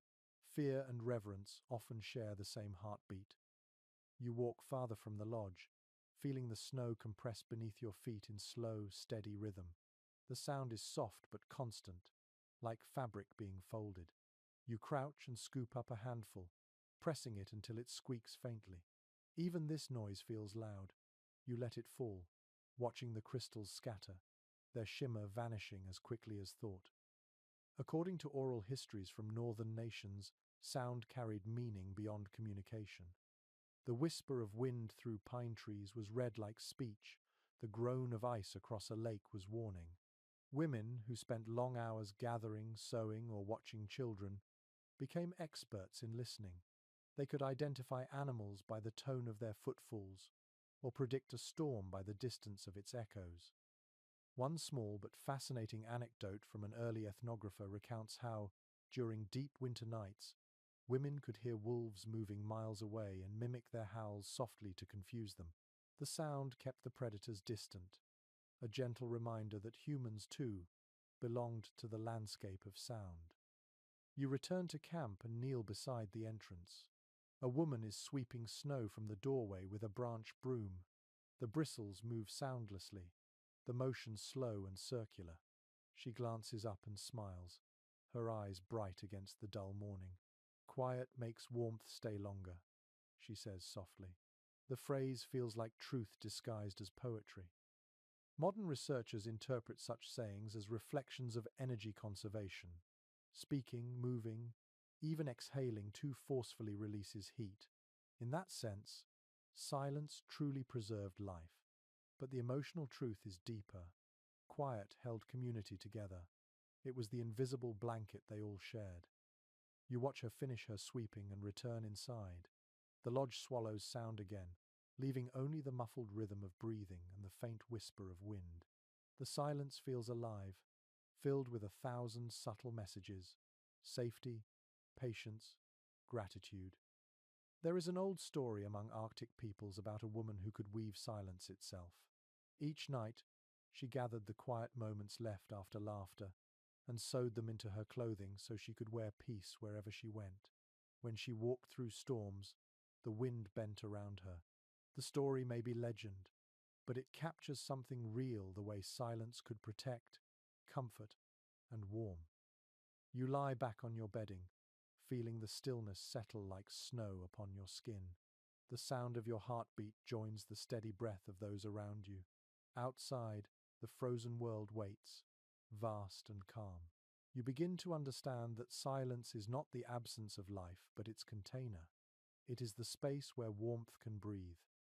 As your eyes grow heavy, you realize that this quiet is not something to escape, but something to cherish. It is both blanket and boundary, a reminder that in the coldest places, peace is born from restraint. The night folds around you gently. The last thing you hear, the soft sigh of snow against hide, a whisper of winter's secret language. You wake to the scent of cold air seeping through the seams of the shelter. The light is blue, thin as ice, and the snow outside lies heavy on the earth. No fire burns in the center tonight. The space feels colder, sharper, and yet no one complains. The people move quietly, layering blankets and hides, adjusting their clothing. There is something deliberate in this absence of flame, something sacred and strategic at once. According to explorers' journals from the early 1800s, there were nights when fire was forbidden, not by superstition alone, but by the wisdom of survival. In open plains or thick forests, the glow of flame could betray a camp's position to rival tribes, animals, or hostile strangers. Smoke could carry for miles, curling like a signal through the frozen air. To stay dark was to stay invisible. You sit still, wrapped in fur, watching as a woman seals the vent at the top of the lodge. Her movements are precise, her face calm. Without fire, the shadows grow deep, but the air feels cleaner, easier to breathe. The cold is sharp but manageable. You sense a quiet pride in the stillness that follows, as if everyone here understands that warmth is not always worth the risk. A curious account recorded by a French trader mentions how some tribes had specific taboos about fire during certain storms. They believed that lighting a flame while the wind howled might invite spirits of cold into the camp. Whether belief or practical wisdom, the outcome was the same. They chose darkness, trusting their shelters and one another. Experts in environmental anthropology suggest that these practices were rooted in remarkable adaptability. The people who lived this way did not depend on a single source of heat. They layered protection, fur, air, body warmth, and structure until they became nearly self-sufficient against the cold. The decision to go without fire was a calculated act of skill, not deprivation. You breathe deeply, feeling the difference. The air smells pure, untouched by smoke. Your ears pick up sounds you never noticed before. The soft sigh of snow against hide, the faint shifting of fabric, the rhythm of heartbeats close by. The world feels more intimate without the crackle of flame. One small but fascinating note found in the diaries of early missionaries describes families using stones heated outside during daylight, buried beneath furs to release warmth slowly through the night. On nights when even that was impossible, they relied only on each other and the thick insulation of their homes. Some slept sitting up, conserving core heat, while others wrapped themselves tightly like seeds waiting for spring. Historians still disagree on how often fireless nights occurred. Some believe they were rare, reserved for moments of danger or migration. Others claim they were common during the worst storms, when lighting a flame inside a snow-sealed lodge risked suffocation. Perhaps both are true. What is certain is that the people knew precisely when to surrender light for life. You look around the dim space. The faint silver of moonlight filters through a small crack in the hide. It paints pale lines on the faces of the sleepers. The air feels heavy but calm. You pull your blanket tighter and feel a subtle warmth begin to bloom from your own body. It spreads slowly, like a quiet fire beneath your skin. According to oral history, some women taught their children to feed the inner flame. They said warmth came from within, when the heart stayed steady, when fear was kept at bay. They would whisper stories of ancestors who traveled across endless snow without fire, guided only by the glow of courage and faith. These stories were more than lessons. They were tools for endurance. A lesser-known belief among certain northern tribes held that fire was alive and temperamental, a spirit that needed rest. To light it constantly was to exhaust it. So, on some nights, families let it sleep. The dark became a respectful silence, an offering to balance the relationship between humans and flame. You press your hand to the ground. The earth feels firm, cold but not cruel. The walls hold steady, breathing faintly with the warmth of life inside. Outside, the wind wails across the plain, wild and untamed. Inside, there is peace. You realize that absence itself can be protective, that darkness can be a kind of guardian. A modern scholar once wrote that for these communities, survival was a conversation between restraint and action. Every decision when to light a fire, when to stay still, reflected centuries of learning. The fireless night, though stark, was proof of mastery over fear. You lie back, staring at the ceiling's faint glimmer of frost. The air has cooled further, but your body adjusts. Your breath clouds and fades. Each inhale feels sharper, cleaner, more honest. You think of the comfort of modern light and heat, how quickly it fills space, how easily it hides the world's natural rhythm. Here, in this ancient quiet, you feel the opposite, a deeper connection to everything that breathes in the dark. Outside, the storm begins to fade. The wind softens into a hum. The people around you sleep in stillness, their warmth shared invisibly, their hearts steady as drums beneath layers of fur. The night feels long, but not lonely. It is the kind of darkness that teaches strength, the kind that preserves instead of taking. You close your eyes, letting the weight of the cold settle gently around you. Somewhere in that silence, the memory of fire remains, waiting patiently. You realize that not every kind of warmth needs to be seen. Some glows exist only within, quiet and eternal. The morning arrives like a sigh, soft and pale. The wind has quieted, and the snow glows faintly under a sky the color of pewter. You rise slowly, your body heavy with sleep, your breath misting in the still air. The camp feels drowsy, suspended between motion and rest. Somewhere nearby, a woman steps outside and tilts her head upward, eyes narrowed against the cold. She is listening not with her ears, but with her whole body. According to the journals of early observers, women who lived close to the land were often skilled at reading the sky. They knew the meaning of every shade of cloud, every tone of wind. Before sleeping, they would pause and listen to the world's smallest signals, the rustle of snow, the hum of air, the pitch of stillness. These subtle clues told them whether the night would stay calm or turn deadly.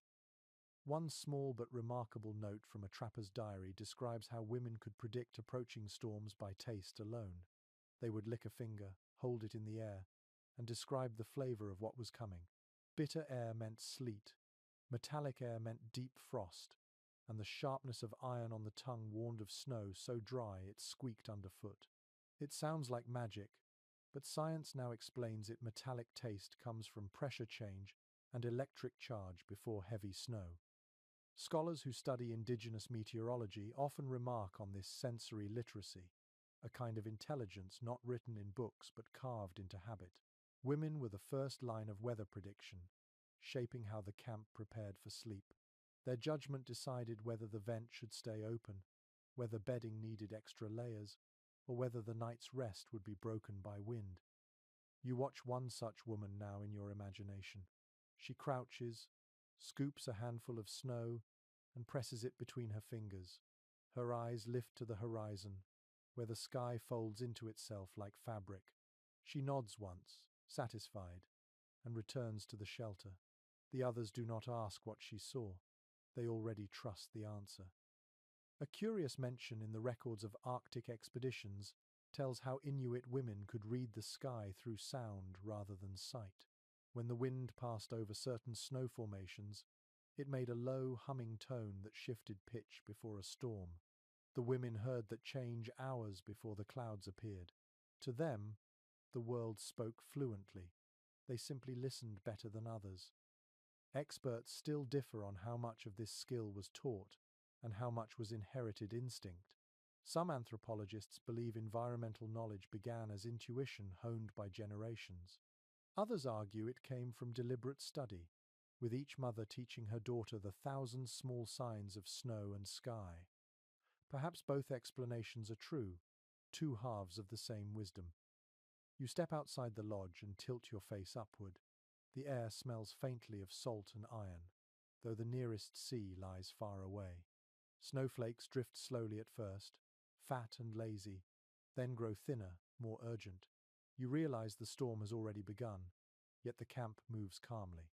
People pull hides tighter, dogs curl into their nests, children tuck closer to their mothers. No panic, just acceptance. According to oral traditions, Weather was treated not as an enemy but as a relative, sometimes moody, sometimes kind. When the wind howled too loudly, people spoke to it. When the sky cleared, they thanked it. Before sleep, some whispered greetings to the northern lights, believing the dancing sky could hear them. To ignore the elements was considered disrespectful. To listen was survival. One lesser-known tale, recorded by missionaries, speaks of a woman who could tell the time of night by the way snow hissed against the hide walls. The slower the hiss, the colder the air. The faster it came, the nearer dawn approached. In the quietest hours, when no wind moved, she said the world was holding its breath to rest. Researchers of acoustic ecology now confirm that snow and wind produce specific frequencies depending on humidity and temperature. What science calls data, these women once called music. Their bodies became instruments of perception. You stand there for a long time, listening to the soft rhythm of falling snow. It sounds like sand slipping through fingers, like breath over stone. The longer you listen, the more alive the silence feels. You realize that to them, prediction was not about controlling nature but about cooperating with it. Inside the lodge, preparations shift as the storm strengthens. Vent flaps are closed, blankets are shaken and layered. Someone sprinkles cedar needles onto the bedding to freshen the air. The movements are practiced and calm. There is a rhythm to their readiness, as natural as heartbeat. According to several ethnographic studies, these nightly rituals of listening and adjusting helped create resilience across generations. A single mistake, a vent left open, a wall left too thin, could invite frostbite or suffocation. So, the community learned to treat awareness as a form of love. Observation became protection. A charming bit of folklore tells that when the wind changed direction suddenly, it was the sky's way of reminding sleepers to turn in their beds, so their dreams would not freeze in one position. Whether meant literally or not, the saying captures the poetry of adaptation living in harmony with the breath of the world. You return to your bedding, the soft fur cold against your skin at first but quickly warming. Outside, the snow thickens, falling with the steady rhythm of time itself. You close your eyes, still hearing its voice. It hums softly, ancient and reassuring. You imagine every woman before you, every mother, every dreamer who learned to read this language of air and ice. The wind rattles the vent one last time before settling into quiet. You whisper a small thanks, the kind that dissolves into breath. Then you sleep, trusting the wisdom of the sky that watches over you. You wake in darkness, unsure at first whether it is still night or if dawn hides behind the clouds. The air inside the lodge feels close, filled with the faint scent of fur and breath. Outside, a sharp crack echoes through the silence, so sudden it startles your heart into wakefulness. Then another sound follows, smaller, like a sigh through frozen trees. It takes a moment to realize what it is, the voice of ice itself. According to journals kept by early travelers across northern rivers, the sound of ice shifting was both warning and comfort. To those who lived by snow and water, every tone of cracking frost carried meaning. It might speak of a change in temperature, the coming of a thaw, or the weight of new snow pressing on frozen ground. These sounds were messages, and those who listened closely learned to read them as easily as words. You pull the blanket around your shoulders and listen again. The sound seems to travel through the earth, low and deep, as if the ground were breathing beneath you. The vibration hums up through your body until your teeth faintly buzz. You feel connected to something enormous, ancient, and alive. One small but fascinating note recorded by a 19th century naturalist describes how women often served as the ears of the camp. While men hunted or slept, they remained awake, listening to the groan of frozen lakes or the rhythm of wind moving through trees. From these sounds, they could tell if ice was thick enough to walk upon, or if snow would soon turn to sleet. Their knowledge saved countless lives during travel. Researchers who study traditional ecological wisdom still puzzle over how accurately these people interpreted environmental cues. Some argue they relied on centuries of observation, Others think they sensed subtle vibrations modern instruments barely detect. However it worked, the knowledge was real enough to keep them alive through winters that would humble most. You step outside, careful not to make noise. The sky glows faintly with the shimmer of northern light, colors bleeding green and pink across the horizon. Beneath that strange glow, the snow sparkles like powdered glass. Each sound becomes visible, almost tangible. When the ice cracks again, it feels as though the world is speaking in light. According to oral stories passed down through generations, the language of ice was sacred. Cracks, pops, and sighs were believed to be messages from spirits guarding the frozen rivers. To hear them at night was a reminder of balanced life held in suspension, the world shifting beneath a thin layer of silence. A lesser-known belief among Arctic tribes described ice as the mirror of memory. It reflected not just light, but the presence of those who had walked across it before. To tread lightly on it was to show respect. To listen was to honor the ancestors who once did the same. You crouch and touch the snow, the chill biting through your glove. The surface feels smooth, yet alive, trembling faintly under your palm. The sensation is so subtle you almost think it imagined, but it persists a gentle pulse, as if the frozen world beneath you were a sleeping giant. Historians note that entire systems of navigation once depended on these sounds. Travelers moving by night could follow the echo of cracking frost, knowing that the loudest tones marked the strongest ice. The soft, muffled pops warned of danger. To walk through the dark, guided only by sound, was a form of bravery that defies modern comprehension. One small but poetic story from an Inuit elder tells of a woman who could tell when the river ice would break simply by listening to it sing. She said that before the thaw, the ice began to hum differently, like a voice caught between laughter and sorrow. When it reached that pitch, she warned everyone to move camp. The next morning, the river split apart. Science might call it coincidence, but within her world, it was listening made perfect. Experts continue to discuss whether such interpretations were based purely on hearing or also on vibration felt through the ground. Some evidence suggests that people would press their ears to the ice or touch it lightly with fingertips, letting the movement travel through the bones of their hands. It was science and spirit combined, a conversation with the elements. You stay outside longer than you mean to, entranced by the living silence. The wind whispers across the plains, carrying faint notes of ice and air colliding. Somewhere far off, a fox barks once, the sound cutting through the cold like a spark. Then the world stills again, immense and listening. You think about how, for these people, survival was less about strength than sensitivity. To hear so deeply was to live fully. Their world was not mute but symphonic, each shift of frost or sigh of wind, another note in the great music of winter. When you finally return inside, the warmth feels heavier, the silence thicker. You can still hear the faint echo of ice cracking outside, like the beat of a drum under snow. Someone near you murmurs a short prayer, thanking the spirits of the frozen water for holding through another night. The sound fades, leaving only breath. You lie down and pull your fur close. The world outside keeps singing softly to itself, the ice reshaping as the night deepens.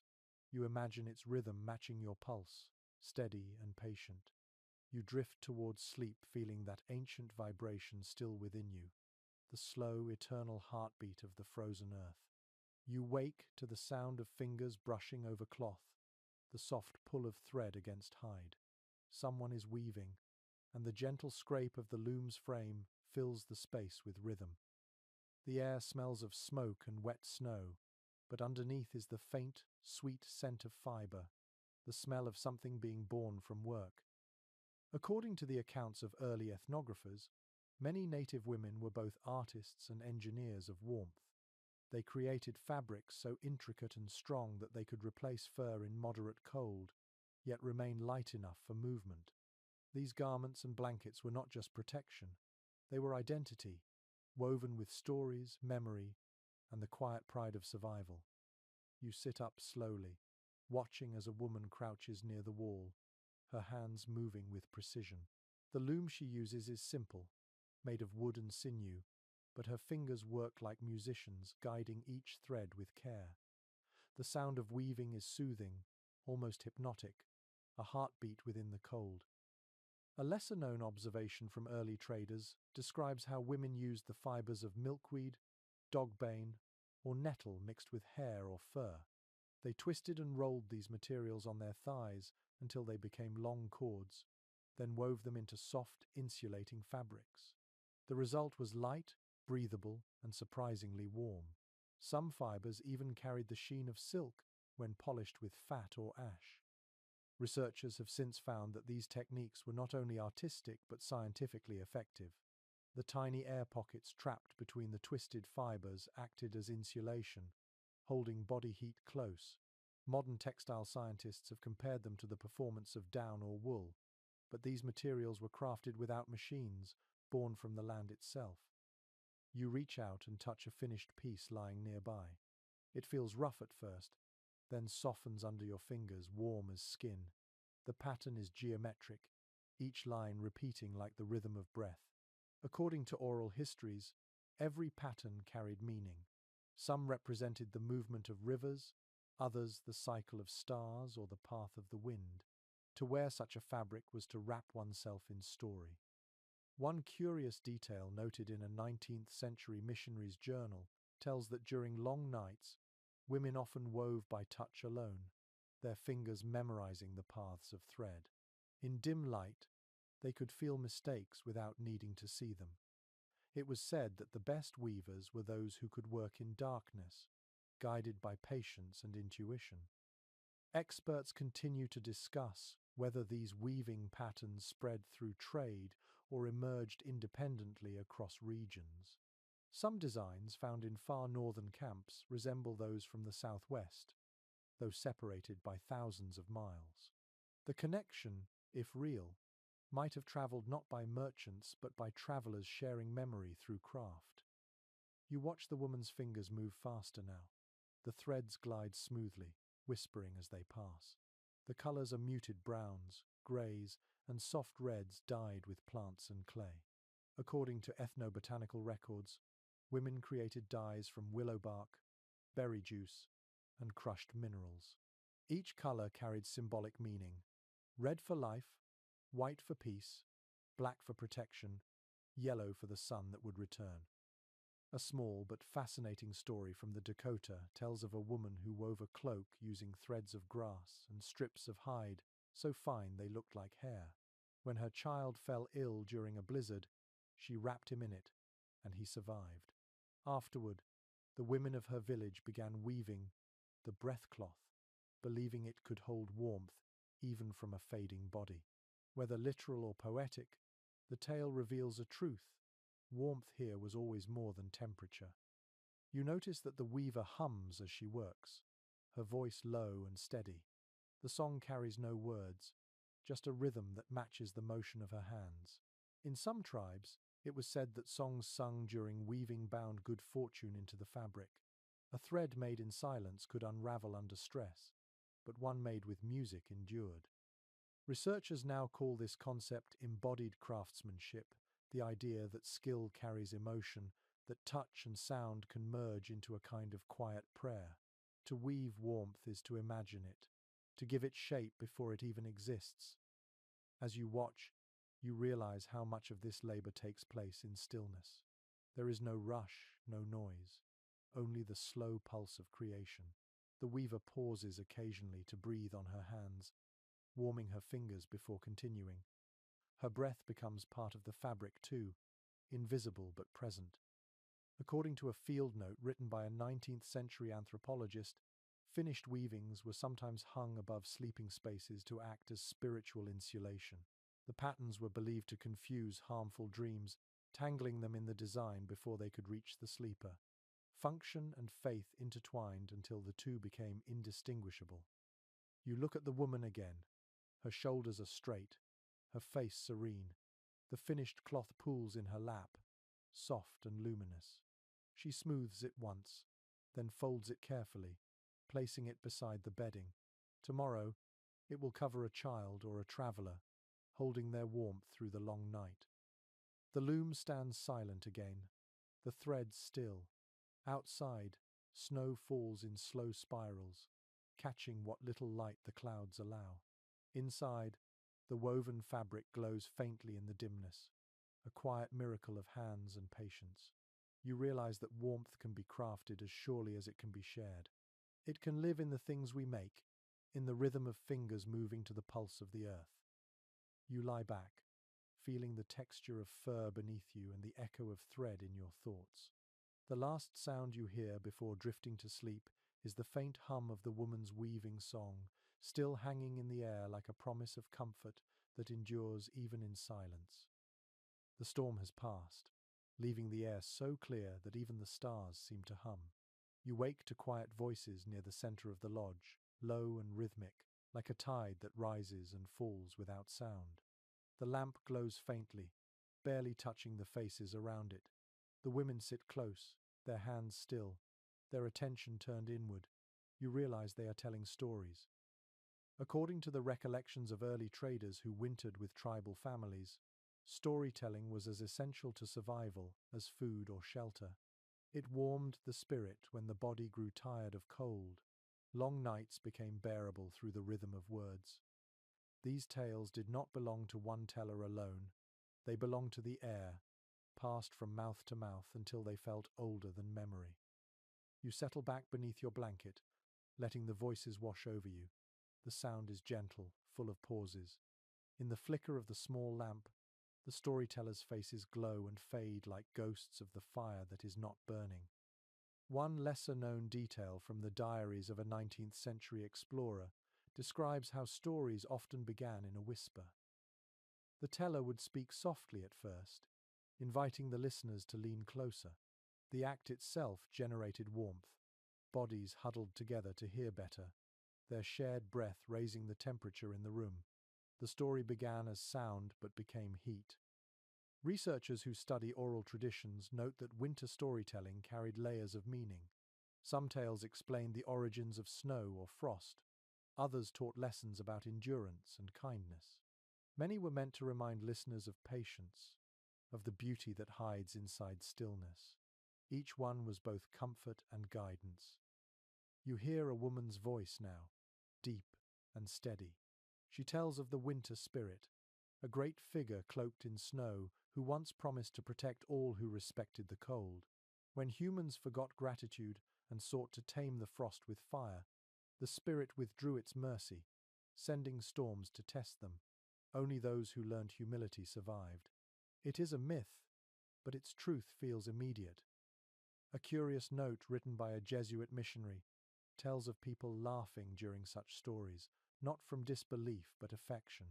They laughed at the clever animals, the foolish men, the sharp-witted grandmothers who outsmarted spirits. Laughter was a form of warmth too, a reminder that joy could live beside hardship. Scholars today often emphasize that oral storytelling was not entertainment but memory work. Each winter, women kept the cultural heartbeat alive through these narratives. They were teachers and historians, preserving values through tone and rhythm rather than ink. The long nights became classrooms where morality, humor, and identity intertwined. You can almost feel that lineage now. The story continues, shifting to another voice, younger but sure. It speaks of a woman who once sewed light into a blanket so her children would not fear the dark. She used the glimmer of stars reflected on snow, catching it with her needle, until the cloth shimmered faintly in the night. When the wind blew hardest, the children looked at the glowing blanket and remembered that light was never gone, only hidden.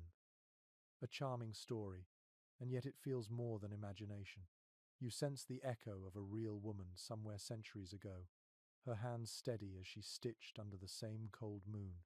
The story may have changed, but her tenderness remains, carried like a spark through generations. A small but fascinating detail recorded by an ethnographer in the early 1900s tells that listeners sometimes hummed quietly during stories, mirroring the cadence of the teller's voice. The hum kept them awake, but it also created a shared vibration through the room. It was as if everyone became part of the same heartbeat. Experts still discuss whether this humming had ritual significance or was simply instinct. Some say it was a way to bind the group emotionally.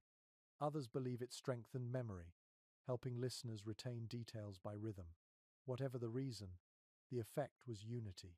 The story existed inside everyone at once. You close your eyes and listen to the hum beginning around you. It rises slowly, soft but powerful, weaving through the storyteller's voice. The sound settles into your bones until you feel as though the story itself breathes through you. The cold outside no longer matters. The warmth here is made of words. According to oral historians, certain stories were never told during summer. They belonged only to the season of stillness, when snow blanketed the earth and darkness ruled the sky. To tell them in the wrong season risked inviting imbalance, calling storms before their time. It was said that even the tales themselves needed rest. One anthropologist once wrote that the greatest warmth in those winter lodges came not from heat, but from attention. People listened with full presence, their minds focused on the rhythm of the voice, their hearts softened by familiarity. That kind of shared listening built a warmth no fire could match. The story near you ends with a long silence. No applause follows, only a collective sigh as everyone breathes out together. The quiet that fills the space afterward feels sacred. In that stillness, you understand why they told stories in the cold, not to escape winter, but to make it beautiful. The lamp flickers once, dimming to an ember glow. Someone whispers a final blessing for peaceful dreams. The hum fades slowly, like snow settling.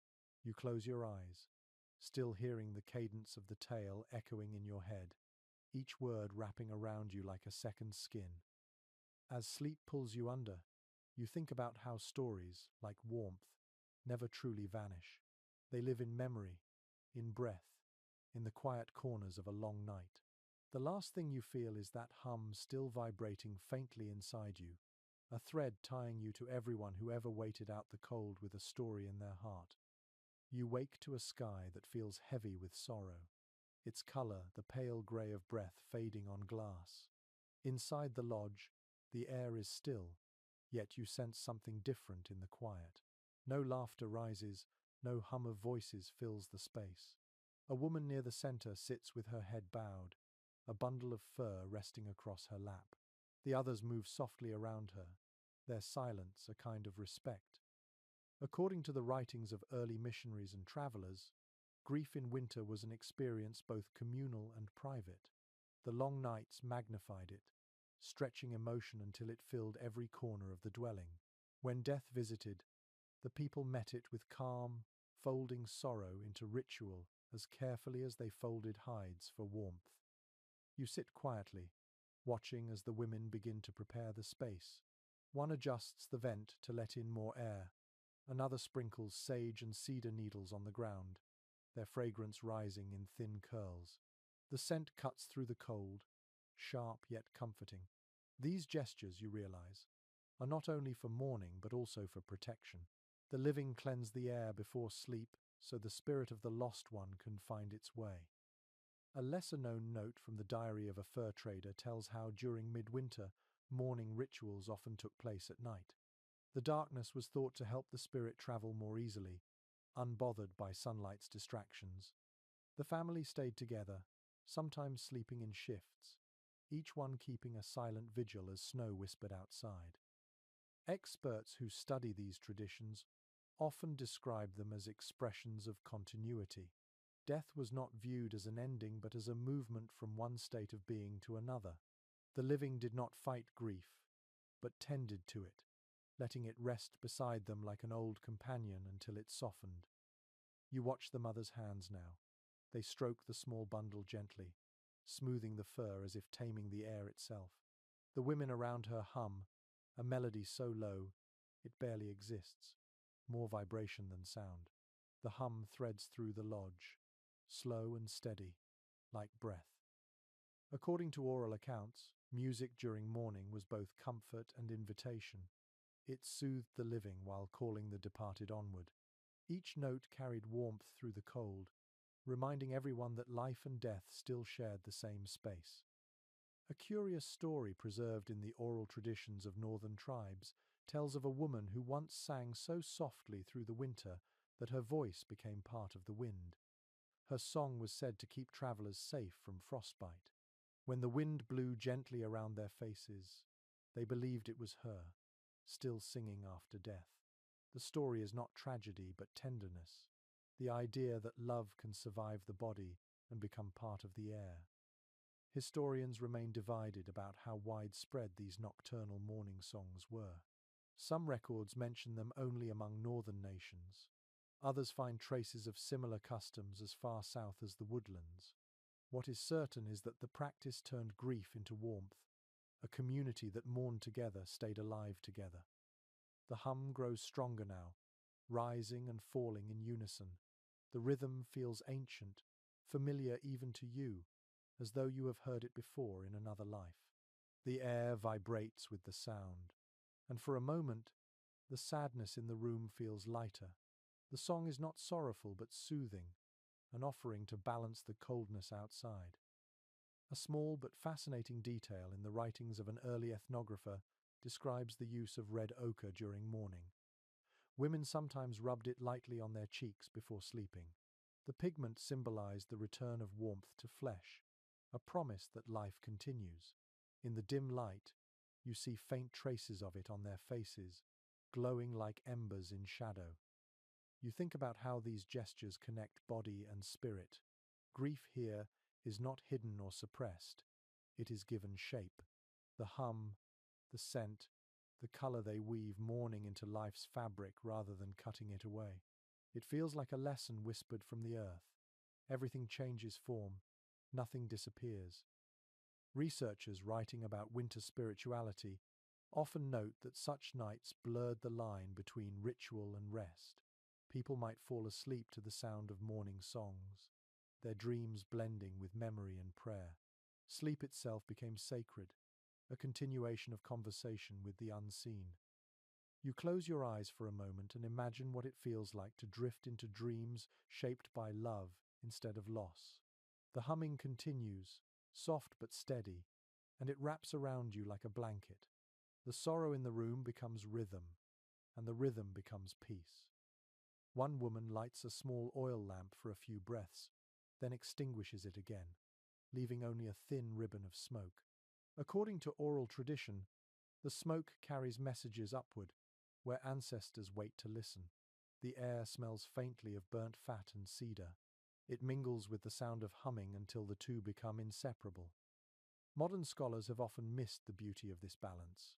They write about mourning as a cultural curiosity, but they forget how profoundly human it is to make warmth out of sadness. To sit in the cold and find solace in breath and voice is to declare that life still holds.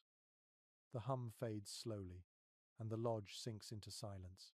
The woman with the bundle closes her eyes and breathes deeply. Around her, others begin to lie down, pulling blankets over their shoulders.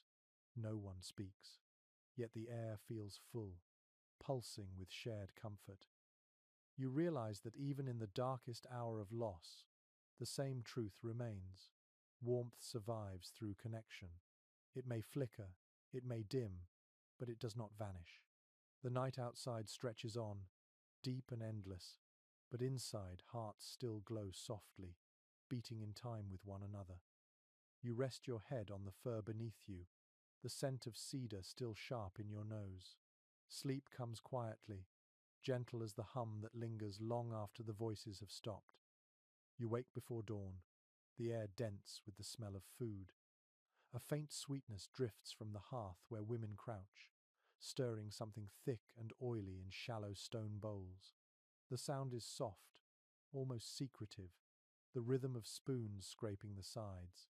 You sit up and feel the ache of hunger spreading through your chest. According to the diaries of early explorers who wintered among native communities, food before sleep was not indulgence but strategy. The body became its own furnace, and the evening meal was the spark that kept it burning. Fat was the best kindling. Hunters carried strips of dried meat or pemmican rich with tallow, while women mixed nuts, seeds, and berries into pastes that released heat through the night. You watch as a woman pours a dark mixture into small wooden cups. The smell is strong and earthy, the scent of rendered fat blended with crushed fruit. She hands one to you with a smile, her fingers warm despite the cold. The first taste is strange, sweet, smoky, slightly bitter, but it spreads quickly through your body, leaving warmth in its wake. A small but fascinating note from an ethnographer describes how people ate before sleep to fuel what they called the slow fire. The body's digestion worked like an ember buried in ash, releasing warmth gradually. It was common for entire families to eat a handful of food in silence, then lie down immediately afterward, letting the heat of nourishment replace the absent flame. Researchers have long debated how nutritional science intersects with such intuition. Modern studies confirm that digesting fat indeed produces lasting internal warmth. Yet, for the people who lived here, no laboratory knowledge was needed. They trusted the proof of their own endurance. You take another sip of the thick mixture. It coats your mouth, heavy and comforting. The air around you smells of smoked meat, berries, and pine ash. You can almost feel the camp's heartbeat slow as the meal ends. According to oral histories, some women used to chant quietly after eating, not words of prayer but sounds of gratitude. They thanked the animals, the seeds, the unseen spirits of nourishment. Eating was never only about survival. It was a renewal of a covenant between people and land. One curious account from a Hudson Bay clerk tells of families who would place a small morsel of food beside the doorway before sleeping. It was a gift for passing spirits or the night wind, ensuring that no hungry presence lingered to disturb dreams. He wrote of it with amusement, but you sense the wisdom behind it, generosity as protection. Experts remain uncertain about the full variety of these night meals. Some reports mention rich stews, others small bites of dried marrow or frozen fish dipped in fat. The ingredients changed with region and season, but the purpose stayed constant. To sleep safely, one must first feed the fire within. You feel the weight of warmth building slowly in your stomach. It spreads outward, softening your muscles. Around you, others begin to settle under their furs. The low murmur of conversation fades until only breathing remains. The lodge feels alive with the quiet sound of digestion and rest. A lesser-known story from Cree tradition tells of a woman who could tell if a storm was coming by the taste of her food. When it lost its sweetness, she said, the air would turn wild within days. The elders laughed at her, but when the blizzard arrived, she simply nodded and stirred another pot. The story lives on as a reminder that food itself can speak when one learns to listen. According to ethnographic records, eating at night also carried emotional weight. Sharing food before sleep was an act of intimacy. Families passed bowls by hand, touching fingers briefly. In that moment, no one was hungry or alone. The same food that warmed the body also stitched hearts together. You close your eyes for a moment, letting your senses take over. The flavor of berries lingers on your tongue. You can hear the faint cracking of frozen trees outside, the sigh of wind against hide. The warmth inside you deepens until it feels like a slow, steady glow spreading from your chest. A detail from an explorer's memoir mentions that during lean years, when fat was scarce, people learned to eat small amounts and then curl tightly while sleeping, conserving every breath of heat. Children were taught to place their hands under their arms, to press their legs together, to breathe through the nose. The discipline of warmth began in the stomach and ended in the mind. Modern nutritionists might call it metabolic endurance, but it was something simpler and more profound, a conversation between body and environment, between hunger and hope. The people who survived the coldest nights did so not by fighting nature, but by cooperating with it. You finish your portion and place the empty cup beside you. The smell of food fades into the earthy scent of fur and smoke. Your body feels heavy now, pleasantly tired. Someone hums a lullaby, slow and low, the kind that seems to melt into the air. Outside, snow drifts past the vent opening, carrying the faint glimmer of starlight. Inside, you feel warm all the way through, the slow fire alive and steady. You pull your blanket closer, letting your breathing fall into rhythm with the others. The last thing you taste is a hint of sweetness on your lips, a reminder of the meal that made sleep possible. The world beyond the lodge may be frozen, but inside you, the ember burns quietly on. You wake to a soft glow filtering through a thin layer of snow that has settled over the top of the lodge. The air inside is quiet, almost sacred, and the stillness feels thick enough to touch. When you lift the hide flap, a breath of icy air slides in, and your eyes meet a landscape made entirely of white. The world has become a single color, soft and endless. The snow stretches to the horizon like a quilt sewn by the sky itself. Its surface shines faintly under the pale morning sun, every ridge and hollow perfectly smooth. You step outside carefully, your boots sinking a little, and feel the strange warmth beneath the first layer of snow. It is cold above, yet the ground below feels almost gentle. According to explorers who spent winters among northern tribes, snow was both enemy and ally. It could bury entire camps, crush food stores, and suffocate travelers. Yet it was also one of the most effective insulators ever known. To sleep under snow was to surrender to its paradox, to trust that the thing which froze the world could also protect it. A small but fascinating record from an early fur trader mentions that in severe blizzards, families sometimes built snow mounds around their lodges on purpose, packing them tight to trap the warmth inside. The snow sealed the cracks in the hide and muted the wind. What looked like entrapment from the outside was, in truth, shelter. Researchers studying indigenous engineering have since confirmed that packed snow holds heat astonishingly well. The air trapped in each flake acts as insulation, turning a deadly storm into an unexpected blessing. While modern people might fear being buried, the ancestors knew how to shape snow into safety. You walk a little farther from the camp and notice a low mound near the edge of the trees. You kneel and brush your glove over it, uncovering a small opening. The air that escapes is surprisingly warm. Inside, someone has dug a sleeping hollow lined with spruce branches and hides. The snow above forms a domed roof, curved and perfect. It is not a grave, but a cradle. According to oral histories, such temporary shelters were used during travel or hunting. When night fell far from camp, women built small snow dens for rest. They would press snow into blocks, shape an entrance tunnel, and seal it once inside. The body's own heat transformed the hollow into a soft, glowing chamber. Breath condensed along the ceiling, freezing into a fragile shell of ice that sparkled by lamplight. A curious account from a Scottish explorer in the 1700s tells of his astonishment after sleeping in one of these shelters. He wrote that the inside felt no colder than a London bedroom in autumn.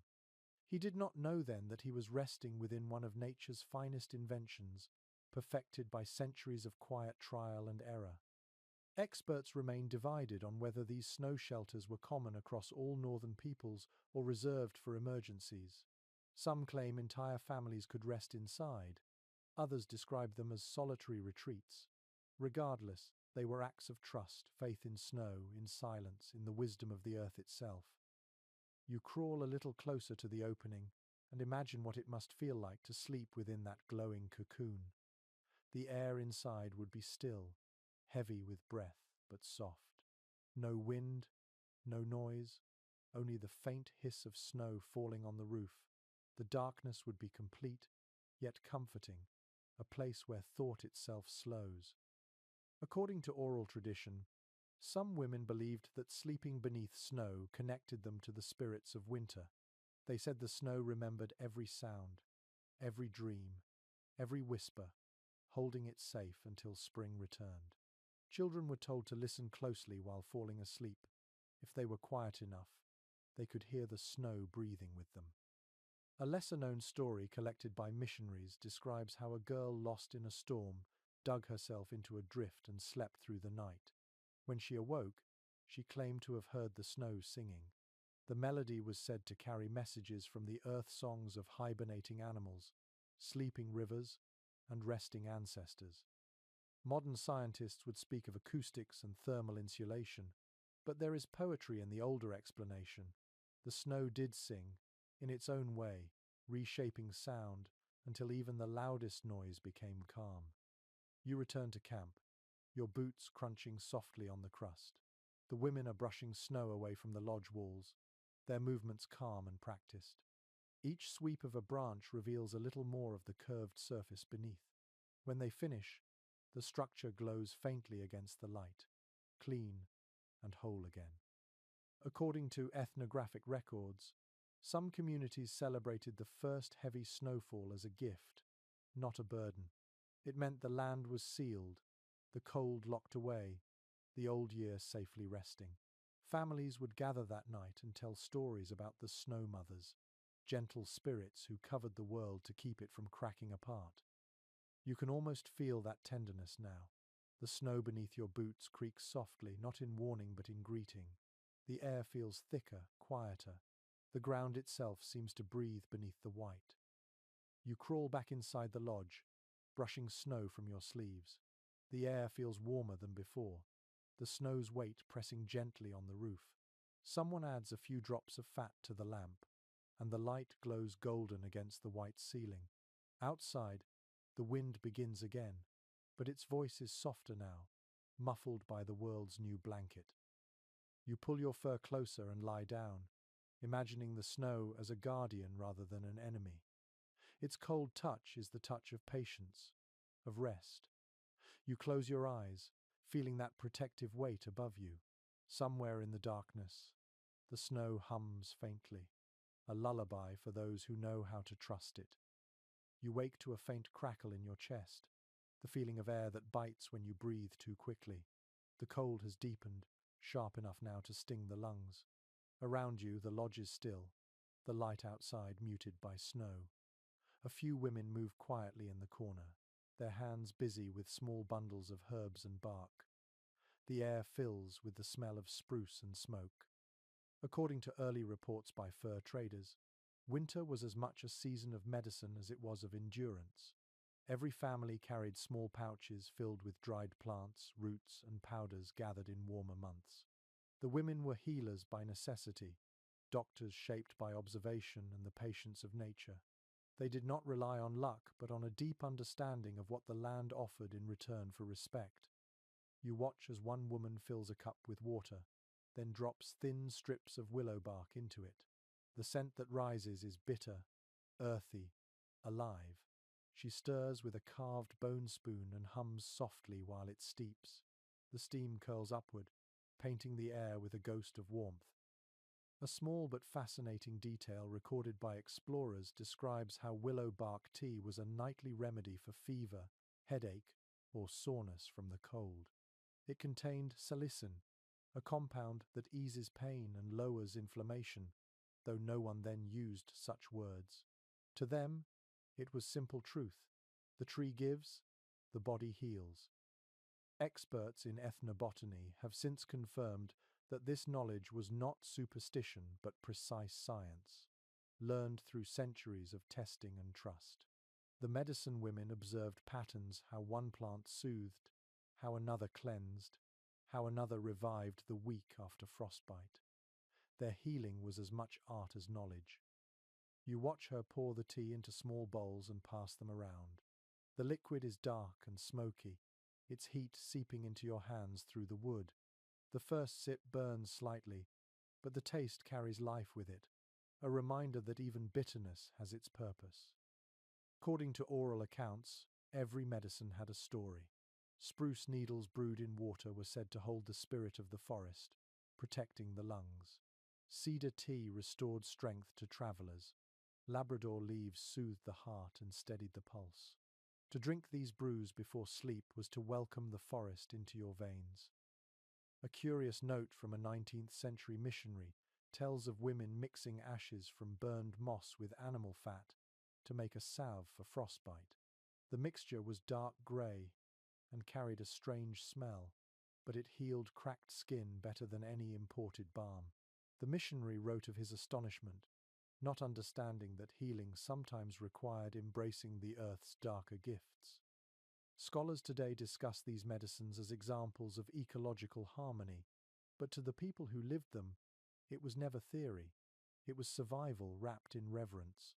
The plants were not possessions but relatives, each one offering something in return for care. You feel the warmth of the tea spreading through you, easing the tightness in your chest. The woman beside you rubs a mixture of bear grease and pine resin on her arms. The smell is strong, sharp with life. She smiles faintly when she sees you watching. "It keeps the wind out," she says, and you believe her. According to stories passed down through generations, winter illnesses were treated as lessons rather than punishments. A cough meant the air was too dry. Aching limbs meant the fire of movement had gone out. Healing began with balance. If a body grew too cold, warmth came not only from medicine but from kindness. A shared blanket, a hand resting on a fevered forehead, a song hummed low. One lesser-known custom mentioned in explorers' journals describes how before sleeping, the sick would be placed in the center of the lodge, where warmth gathered thickest. Others would sleep close around them, lending heat from their own bodies. The act was both practical and sacred, an affirmation that no one faced the cold alone. Researchers continue to debate how effective some of these practices were by modern standards. Yet what is undeniable is their compassion. The medicine was not only in the herbs, but in the closeness, in the patience, in the quiet confidence that nature and humanity could heal each other. You lie back again, your body settling into warmth that now feels more fluid, less fragile. The air smells of bark and resin. Someone begins to hum a soft tune, one used to lull the sick toward peaceful dreams. The sound moves through the air like smoke, dissolving into stillness. According to oral tradition, such songs were believed to carry healing through the breath itself. The voice, warmed by intention, passed comfort directly into the air. It was said that sickness fled from music, just as frost fled from light. You close your eyes, letting the sound flow through you. Your breathing steadies, the ache in your chest fading. You realize that medicine in this world is not a fight, but a conversation. The body whispers its needs, and the earth answers in roots, leaves, and sound. The hum grows softer, fading into the rhythm of wind against the walls. You drift toward sleep, feeling the pulse of life inside you, a gentle warmth that no storm can touch. The snow outside continues to fall, but inside, healing glows quietly, steady as breath. You wake slowly, your body heavy and comfortable, wrapped in layers of fur that smell faintly of cedar smoke. The air in the lodge is dim and still, and a hush has settled over the camp as if the snow itself has paused to listen. You blink, and for a moment, you cannot tell whether you are awake or still inside a dream. Around you, others stir quietly, their faces calm and distant, their eyes unfocused. You realize that dreams here are more than simple shadows of thought. They are maps, messages, and warnings. According to early explorers who lived among tribal communities through the long winters, dreams were regarded with the same seriousness as weather.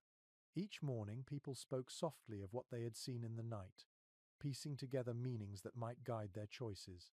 A dream could reveal when to move camp, when to hunt, or when to wait out the cold. For women especially, dreaming was seen as a sacred skill, a bridge between the visible and the unseen. You sit up slowly, pulling the fur closer around your shoulders. The woman beside you is already awake, her gaze fixed on the ceiling. She speaks in a low voice, describing the image that came to her during the night, a river that flowed backward, carrying leaves of silver instead of ice. The others listen carefully. No one dismisses her. They nod, thoughtful, letting the image settle before offering quiet interpretations. A small but fascinating note from a 19th century trader tells of dream circles, morning gatherings where women shared what visions they had experienced through the night. Each listener would add meaning or memory, layering their understanding like brushstrokes on the same picture. Through such collective reflection, Dreams became tools of decision rather than mysteries to fear. Researchers who study indigenous psychology have written that these traditions served both practical and emotional purposes. Dreams provided a safe space to express fear or hope in a landscape that offered little control. In a world ruled by cold and uncertainty, the mind became its own compass, pointing towards survival through symbols. You remember fragments of your own dream, a field of frozen grass bending beneath a strange blue light, and the distant sound of something moving beneath the ice. You keep the images to yourself but sense their meaning. Perhaps they are reminders of patience, of movement hidden beneath stillness. According to oral histories, certain dreams were considered communal rather than personal. A woman who saw the same symbol as another, an animal, a storm, a flame, might visit her friend to share the vision. They would speak in whispers and light a small lamp between them, believing that the flame drew clarity. If the meaning remained unclear, they waited, trusting the dream to explain itself later. A curious story recorded by missionaries tells of a woman who dreamed of snow falling upward into the sky. She woke and told her village that the winter would soon break. Days later, warm winds arrived, and the snow began to melt so quickly it seemed to lift into the air. The people still spoke of her vision years afterward, calling her the listener of sky. Experts continue to discuss whether these practices were purely spiritual or reflected deep observation of the environment. Many of the dreams that guided behavior corresponded to subtle weather shifts or animal patterns. Perhaps the subconscious noticed signs the conscious mind ignored. Either way, dreams became survival. You notice a young girl whispering to her grandmother, describing a dream of a bird that flew without sound. The grandmother smiles and places her hand gently on the girl's head. "The quiet bird brings safe days," she murmurs. Her words settle over the room like a blessing.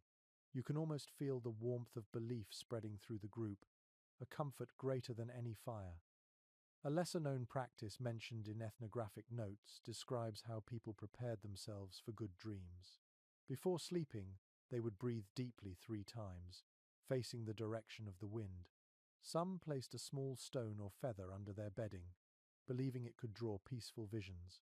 These gestures turned rest into ritual, shaping the imagination as carefully as they shaped the lodges themselves. According to scholars of comparative mythology, dreaming in such communities was not escapism but education. The night became a classroom, and the teacher was the unseen world. A good dream strengthened the heart for the coming day. Even nightmares had purpose. They taught caution, humility, or the wisdom of endurance. You lean back and listen as the morning talk fades. People begin to move again, dressing, checking their bedding, feeding the dogs. Yet something lingers in the air, a collective patience born from the knowledge that what happens in sleep is not separate from life. The mind, they believe, walks the same paths the body does, only under different light. A small but beautiful tale from the plains tells of a woman who dreamed of a star descending to rest on her hand. When she woke, she found a tiny piece of mica clinging to her palm. She kept it always, believing that dreams sometimes leave traces if one is gentle enough to receive them. You glance down at your own hands, the skin dry and pale from the cold. You rub your fingers together, half hoping for a sign, half content with the warmth returning to your palms. Around you, the world feels changed, though nothing has moved. Outside, the snow glows softly in the first full light of day. Inside, you sense that each person carries within them a fragment of night, a small guiding spark. Dreams have become invisible maps of survival, leading through both frost and time. You close your eyes again for a moment, the scent of cedar and fir heavy in your lungs.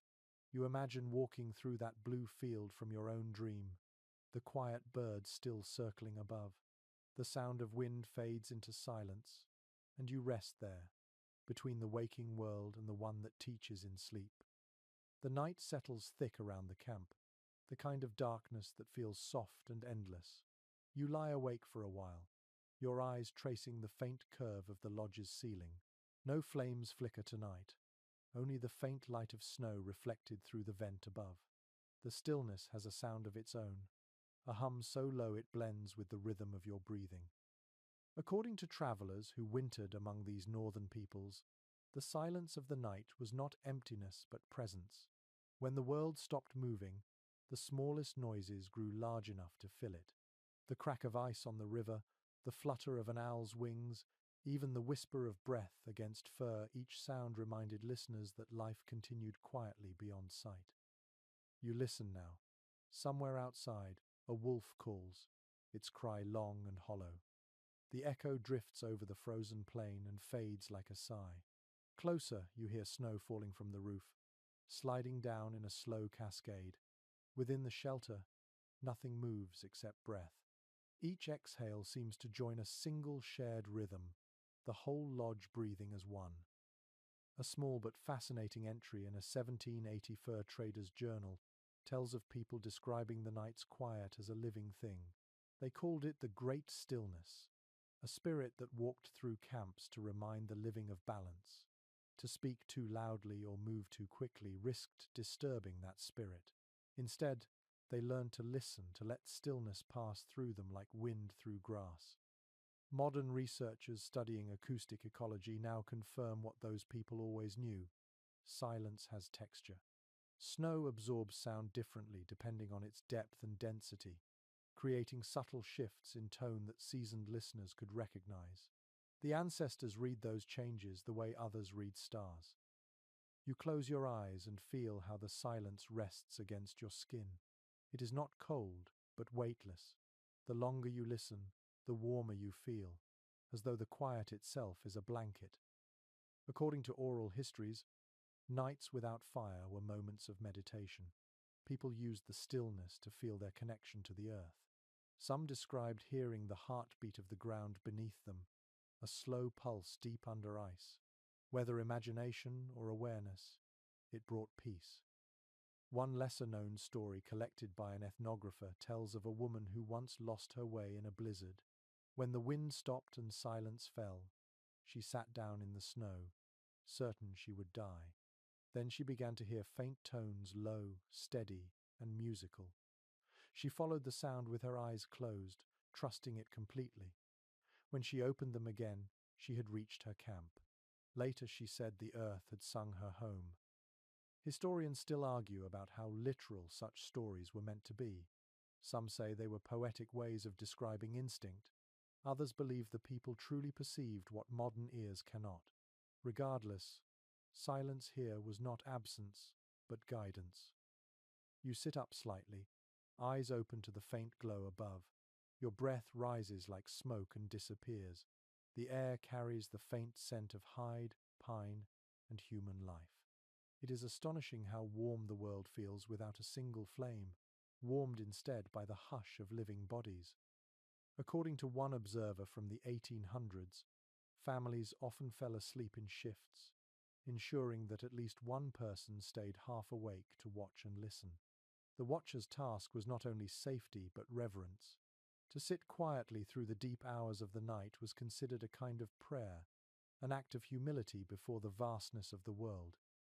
A curious note from a missionary's journal describes how some tribes had words for kinds of quiet: the silence before snow, the silence after wind, the silence of deep sleep. Each carried its own feeling, its own lesson. To name stillness was to understand it. Experts in cultural linguistics now point to this as proof of an intimate relationship between people and sound.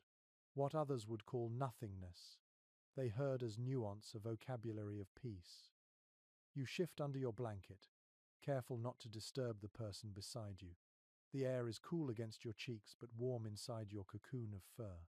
The silence thickens again, settling into your ears like music with no melody. Outside, an owl hoots once, low and deliberate. The sound folds neatly into the quiet, like a single thread in a vast weave. You feel it vibrate inside your chest. Every small sound carries meaning. Every heartbeat joins the pattern. A charming story told among elders says that in the heart of winter, when even the animals stop moving, silence becomes a doorway. If you listen closely, You can hear your own ancestors breathing on the other side. The stillness, they said, was not empty but full of presence. You draw the fur closer to your chin. Your pulse slows, matching the rhythm around you. The cold no longer feels sharp. It feels alive. The soundless air presses close. A reminder that peace is not the absence of life, but the shape it takes when everything rests. Before your eyes close, you think about how easily modern people fill their nights with noise, how silence now feels like a rarity instead of a gift. Here, though, it is medicine.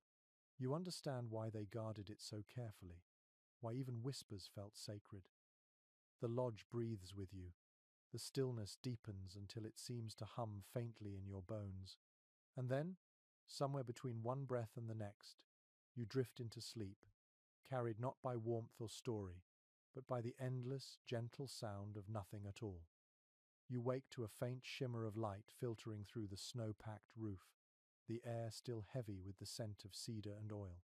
Outside, the wind sighs like a sleeping animal, and for a moment, you feel as though you are floating in time itself. The lodge is quiet, the kind of silence that follows deep rest. Then, somewhere close, a soft scratching begins, the sound of bone tools against wood. Someone is carving. According to early accounts from traders and missionaries, winter nights were not idle ones. When storms kept the people indoors, their hands remained busy. Women mended clothing, carved combs, or shaped needles from bone. Men and women alike worked on tools or small sculptures, shaping necessity into art. Creation was the other half of survival. You watch the figure near the wall, her back straight, her hands sure. She holds a thin piece of caribou bone and a sharp flake of stone. With steady strokes, she shapes the material into a smooth curve. The rhythm of her motion is mesmerizing. Scrape, pause, turn, scrape again. Each sound settles into the hush like the tick of a patient clock. A small but fascinating note from an explorer's journal mentions that the women often carved while the others slept. The faint, rasping sound became a lullaby for those drifting into dreams. It was said that the sound of creation brought peace to the sleeping spirit, reminding it that life continued even through darkness. Researchers studying Arctic craftsmanship later discovered that many of these winter-made tools carried marks of artistry far beyond their function.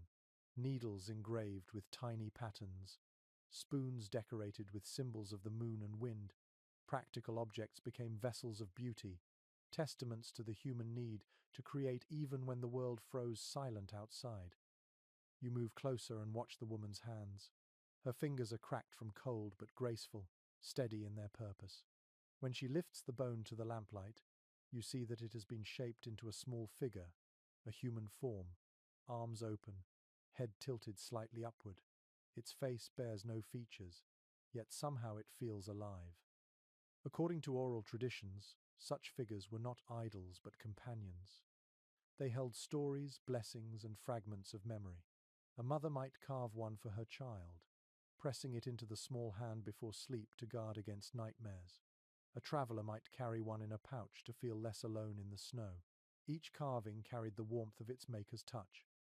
A curious entry from a Jesuit observer notes that women sometimes mixed powdered bone with animal fat to fill small cracks in these carvings, sealing them as if closing wounds. He wrote of it as superstition, yet in its way, it was an act of tenderness, mending the inanimate as carefully as the living. Experts in anthropology still discuss the meaning of these small sculptures. Some call them talismans, others art therapy before the term existed. What cannot be debated is their endurance. Many still exist, smooth from generations of hands, still carrying the fingerprints of those who made them. You sit beside the carver as she works. She glances at you briefly and smiles, her expression calm and knowing. "This one," she says softly, "is for warmth." She touches the chest of the little figure, just above where its heart would be, and then presses it against your palm. The bone feels cool at first, then slowly warms to your skin. According to some field notes, it was believed that carved objects absorbed the warmth of the hand that held them. A figure kept close to the body became a vessel of heat, storing traces of the human spirit itself. To give such a carving was to share a fragment of one's own life. One lesser-known account describes how during the darkest weeks of winter, families arranged their small carvings in a circle before sleeping. Each figure represented an ancestor, a wish, or a protection. The family slept within that circle, surrounded by the quiet strength of memory. You glance around the lodge and notice several such figures resting along the wall, some shaped like animals, others like people, others abstract but graceful. Their presence gives the room a feeling of companionship. Even in silence, it feels full. Modern psychologists have written that such acts of creation served as emotional anchors during isolation. To carve, to shape, to give form to hope was a way of staying human in a season that stripped life to its bare bones. The small sculptures were reminders that beauty could survive any cold. You hold the figure tightly for a moment, its warmth spreading through your palm. The woman nods once, satisfied, and returns to her work. The sound of scraping bone resumes, blending with the distant whisper of snow against hide. The world outside may still be frozen, but inside, something living continues to hum. A tale told among the Cree speaks of a woman who carved a tiny bird from ivory during a storm that lasted 7 days. When the sun finally returned, the carving was gone, and outside, a real bird perched on the lodgepole. Whether miracle or metaphor, the story reminds listeners that creation has its own kind of magic. You lie back again, holding the small figure close to your chest. The edges are smooth now, fitting perfectly against your skin. As you drift towards sleep, you think about how warmth can take so many forms: hands, words, touch, and the quiet sound of something being made with love. The last sound you hear before the dream takes you is the rhythm of bone-meeting stone, steady as a heartbeat, shaping comfort out of the cold. You wake to the sound of a soft crunching outside, footsteps pressing gently into snow that has fallen through the night. The world is white again, clean and new. You pull aside the flap and step into the faint blue light. The air tastes sharp and sweet. The horizon glows faintly pink where the sun hides, waiting to rise. Around the camp, thin trails of smoke rise from distant lodges. Not flames, but breath, the sign of life enduring quietly. According to early accounts written by explorers who lived through northern winters, mornings like this marked the true heart of the cold season. The storms would pause, the wind would rest, and the world would seem to hold its breath. These moments were precious, used not for labor but reflection. The women often began the day with small tasks that steadied the spirit, brushing snow from hides, singing softly to the dawn, or checking the sleeping forms of children still bundled in fur. You walk slowly between the lodges, hearing the muffled rhythm of your own footsteps. Every sound feels magnified in the stillness. When you stop, you can hear your heart beat. You see a woman kneeling near a frozen stream, her hands bare. She scoops snow and rubs it over her face, her expression calm and bright. The act looks like prayer.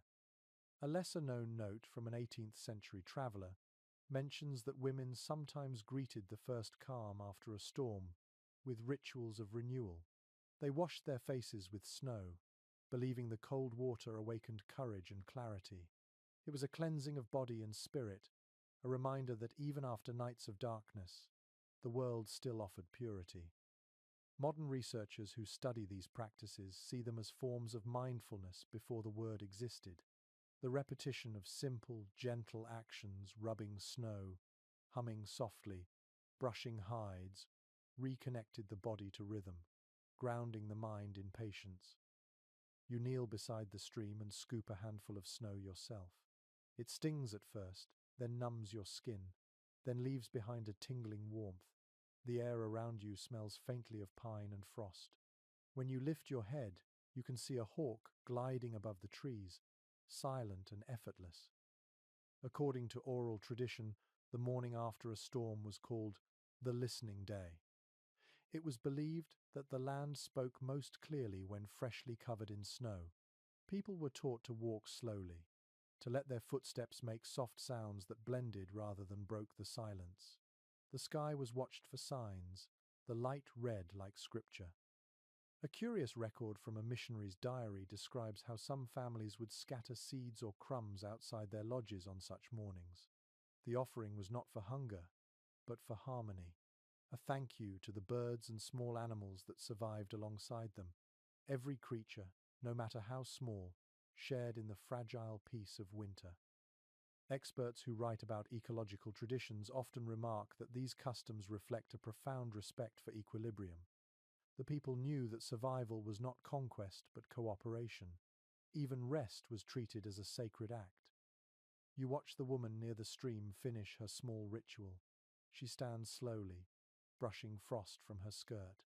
Then she closes her eyes and breathes deeply, her breath curling upward like smoke. Her stillness is more beautiful than any movement. According to ethnographers, women often taught their daughters to pause this way, to acknowledge the cold as both challenge and teacher. They said the frost could harden a person who fought it, but could also sharpen one who listened to it. Strength was measured not by endurance alone, but by grace. One small but memorable story passed down through oral history tells of a young girl who tried to curse the cold, angry at its bite. Her grandmother stopped her gently, saying, "Do not curse what keeps you awake." The lesson lingered. Even hardship had its gifts. You walk farther, your breath clouding in the pale air. The world feels impossibly still. Each tree stands glazed with frost, every branch heavy but shining. You reach out and touch one, your glove brushing its surface. Tiny flakes fall, glinting like fragments of glass. Scientists today call this hoarfrost, crystals formed from frozen mist. But to the women of these lands, it was the sky's handwriting, a sign that spirits had walked during the night, leaving beauty in their wake. When children asked why it sparkled, mothers said the frost was laughter caught in the light. You smile at the thought. Around you, the snow seems to glow brighter. A few dogs trot past, tails high, their paws making perfect prints that vanish as drifting powder fills them again. Nothing here is permanent, yet everything feels eternal. You return toward the lodge, your body warmed by movement.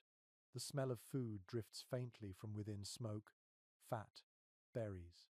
The day has begun.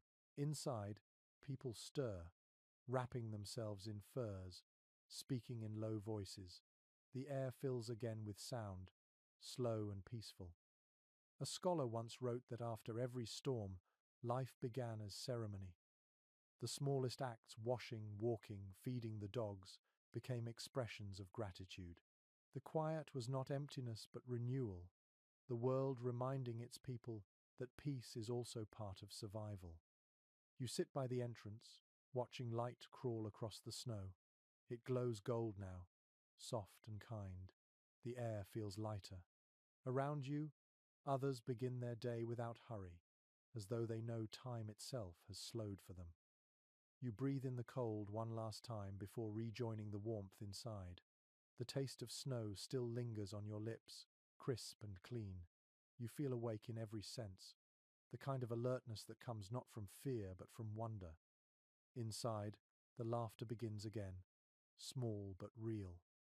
Someone hums a song about the sun returning.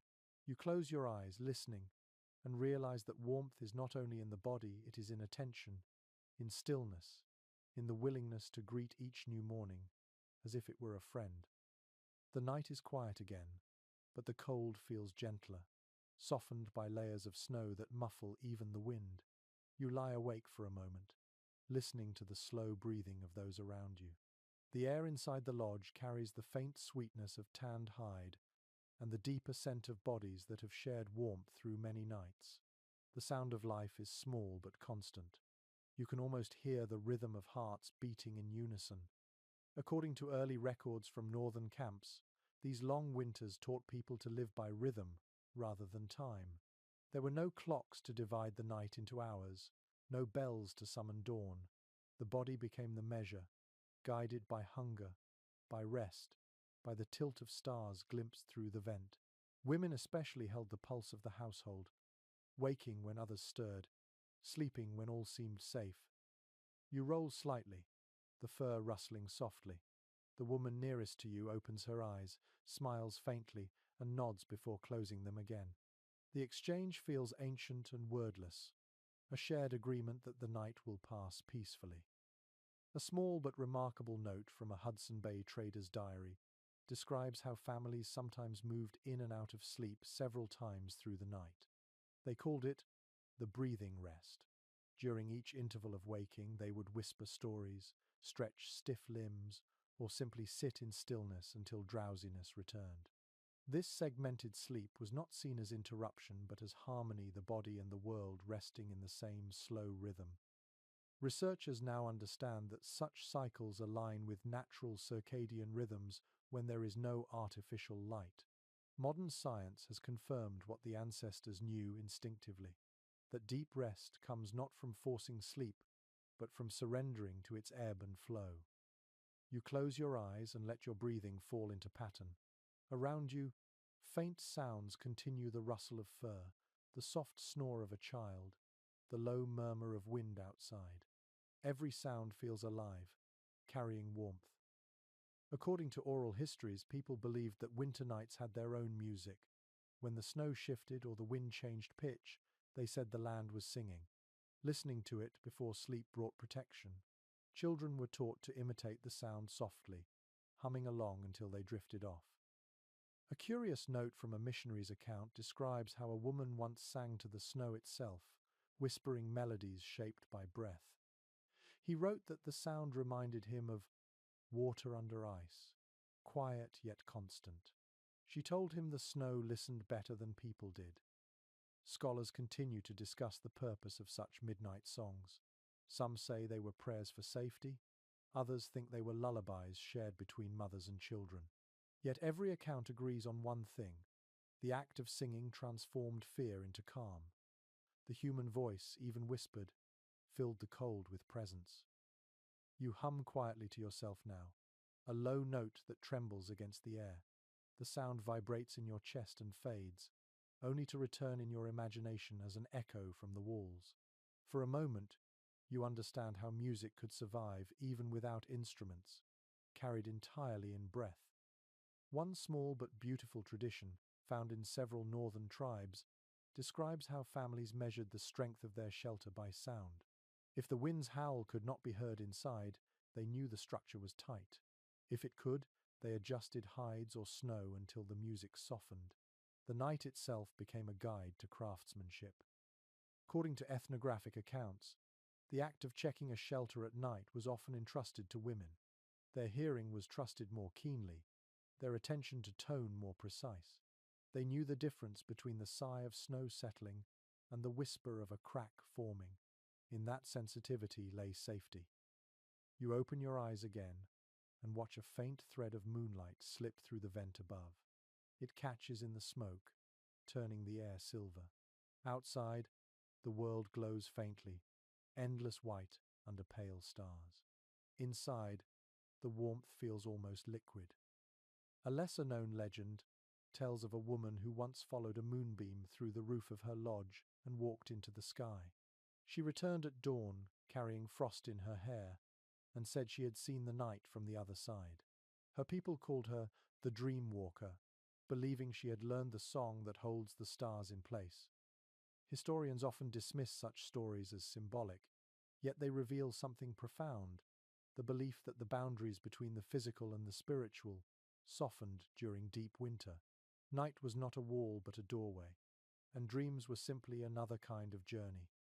You close your eyes again, letting the thoughts settle like snow. The rhythm of breathing fills your ears once more. The air inside the lodge is warm, but it holds a freshness that feels eternal. Each inhale tastes faintly of pine and smoke, reminders of the living world beyond the walls.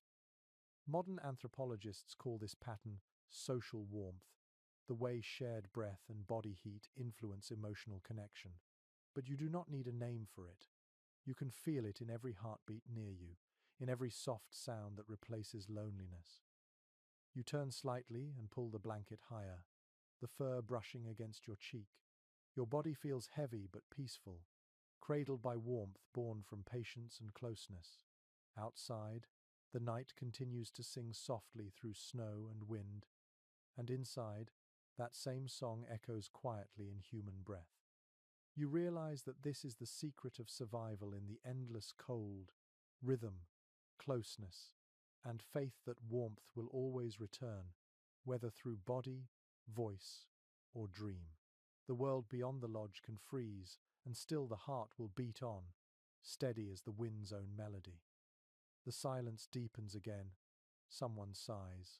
A child murmurs in sleep. You close your eyes and join the rhythm.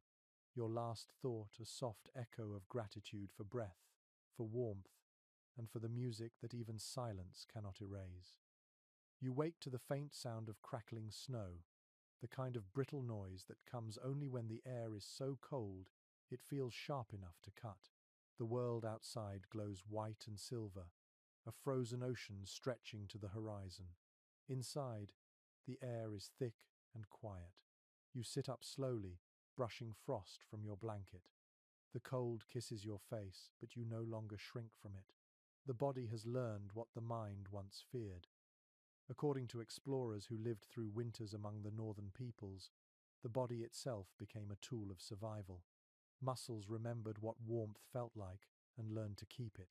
The breath became measured, deliberate, saving strength. Each motion carried purpose. The people moved like dancers, graceful even in stillness. The cold no longer conquered them. It taught them discipline. You stretch your arms and feel your joints loosen, the fur sliding from your shoulders. Beside you, others stir. No one rushes. There is no need. The day will unfold as the cold allows. Life here is not controlled by hours but by temperature, by the slow rhythm of nature's breath. A lesser-known note in an early anthropologist's diary describes how women trained their bodies for endurance from childhood.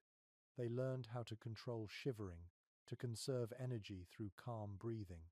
By adulthood, they could stand in the snow barefoot long enough to hang furs or fetch water without trembling. The observer wrote with awe, saying that they seemed born with an inner fire. Modern physiologists later confirmed that repeated exposure to cold trains the body to generate heat more efficiently, a process known as thermogenesis. Yet for those who lived here, it was not science but understanding. They treated their bodies like instruments, tuning them to the climate. You reach for a small bowl near your bed and dip your fingers into melted snow. The cold water wakes your skin, clears your thoughts.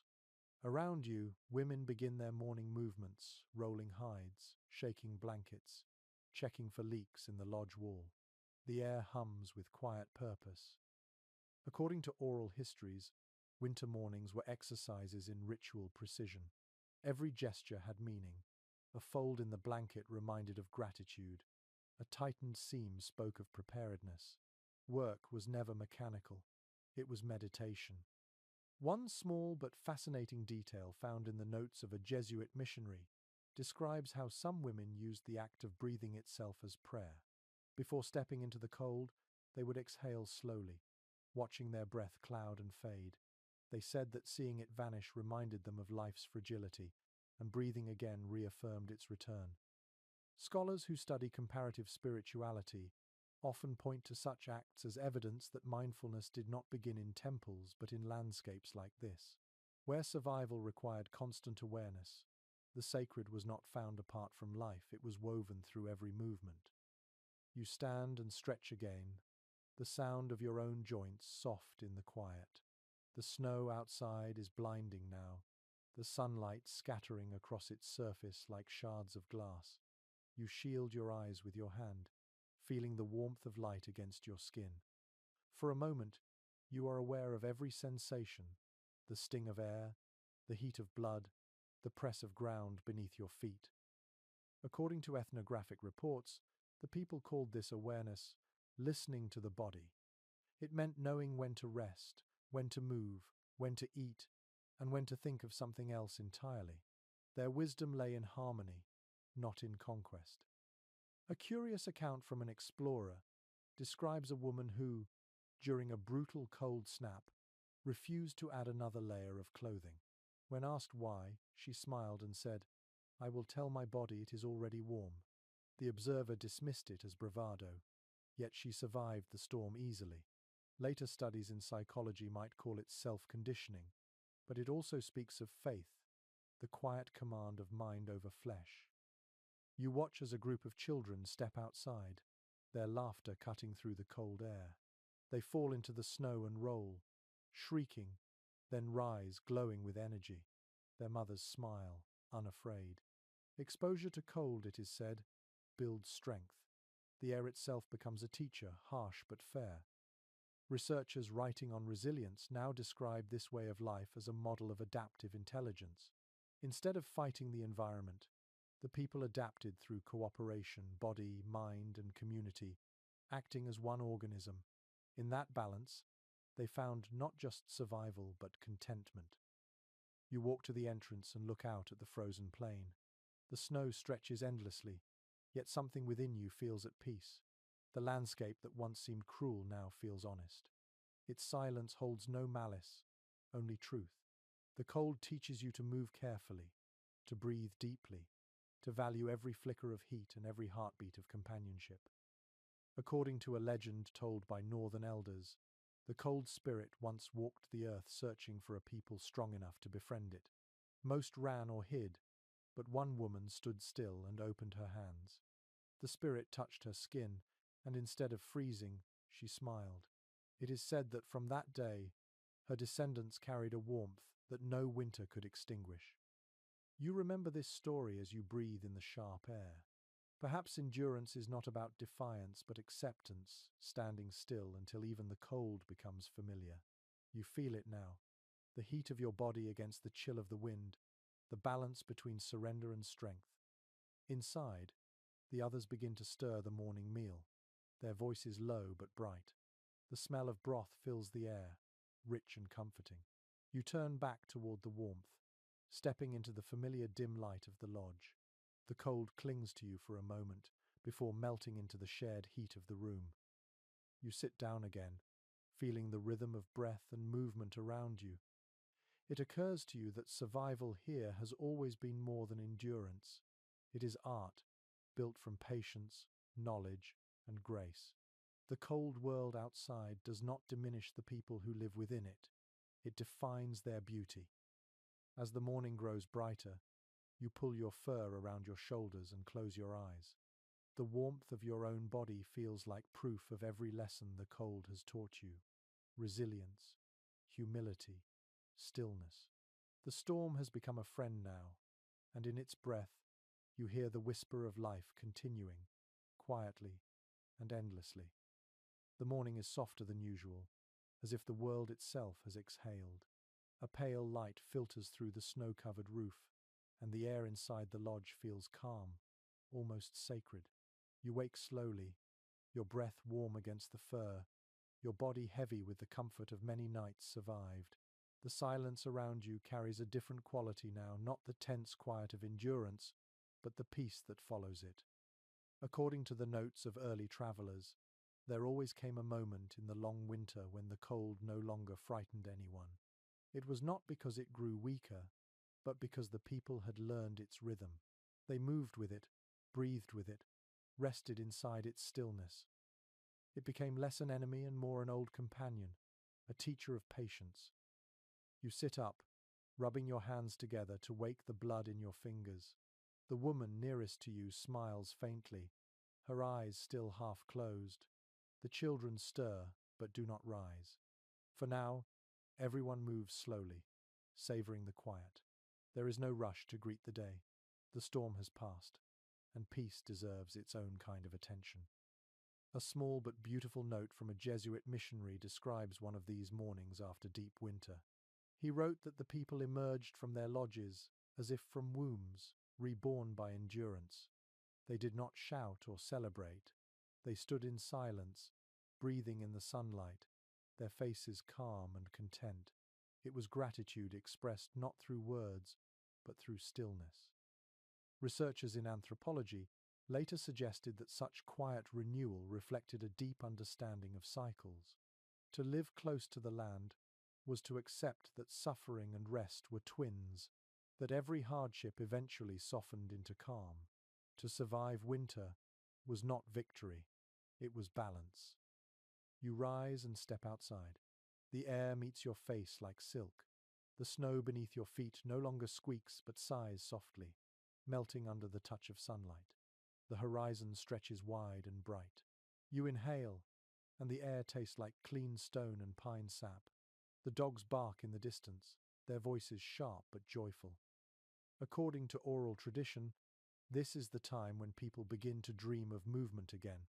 They prepare to follow the melting rivers, to hunt, to gather, to live in motion once more.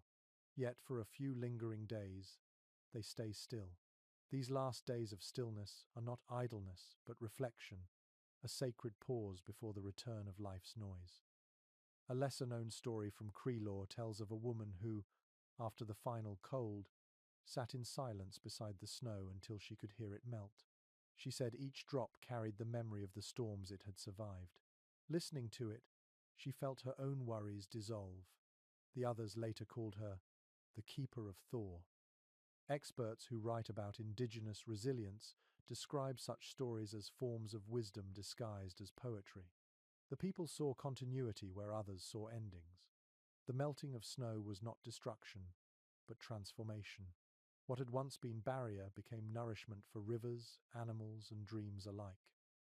You stand there now, watching a thin trickle of water slide down a slope of snow.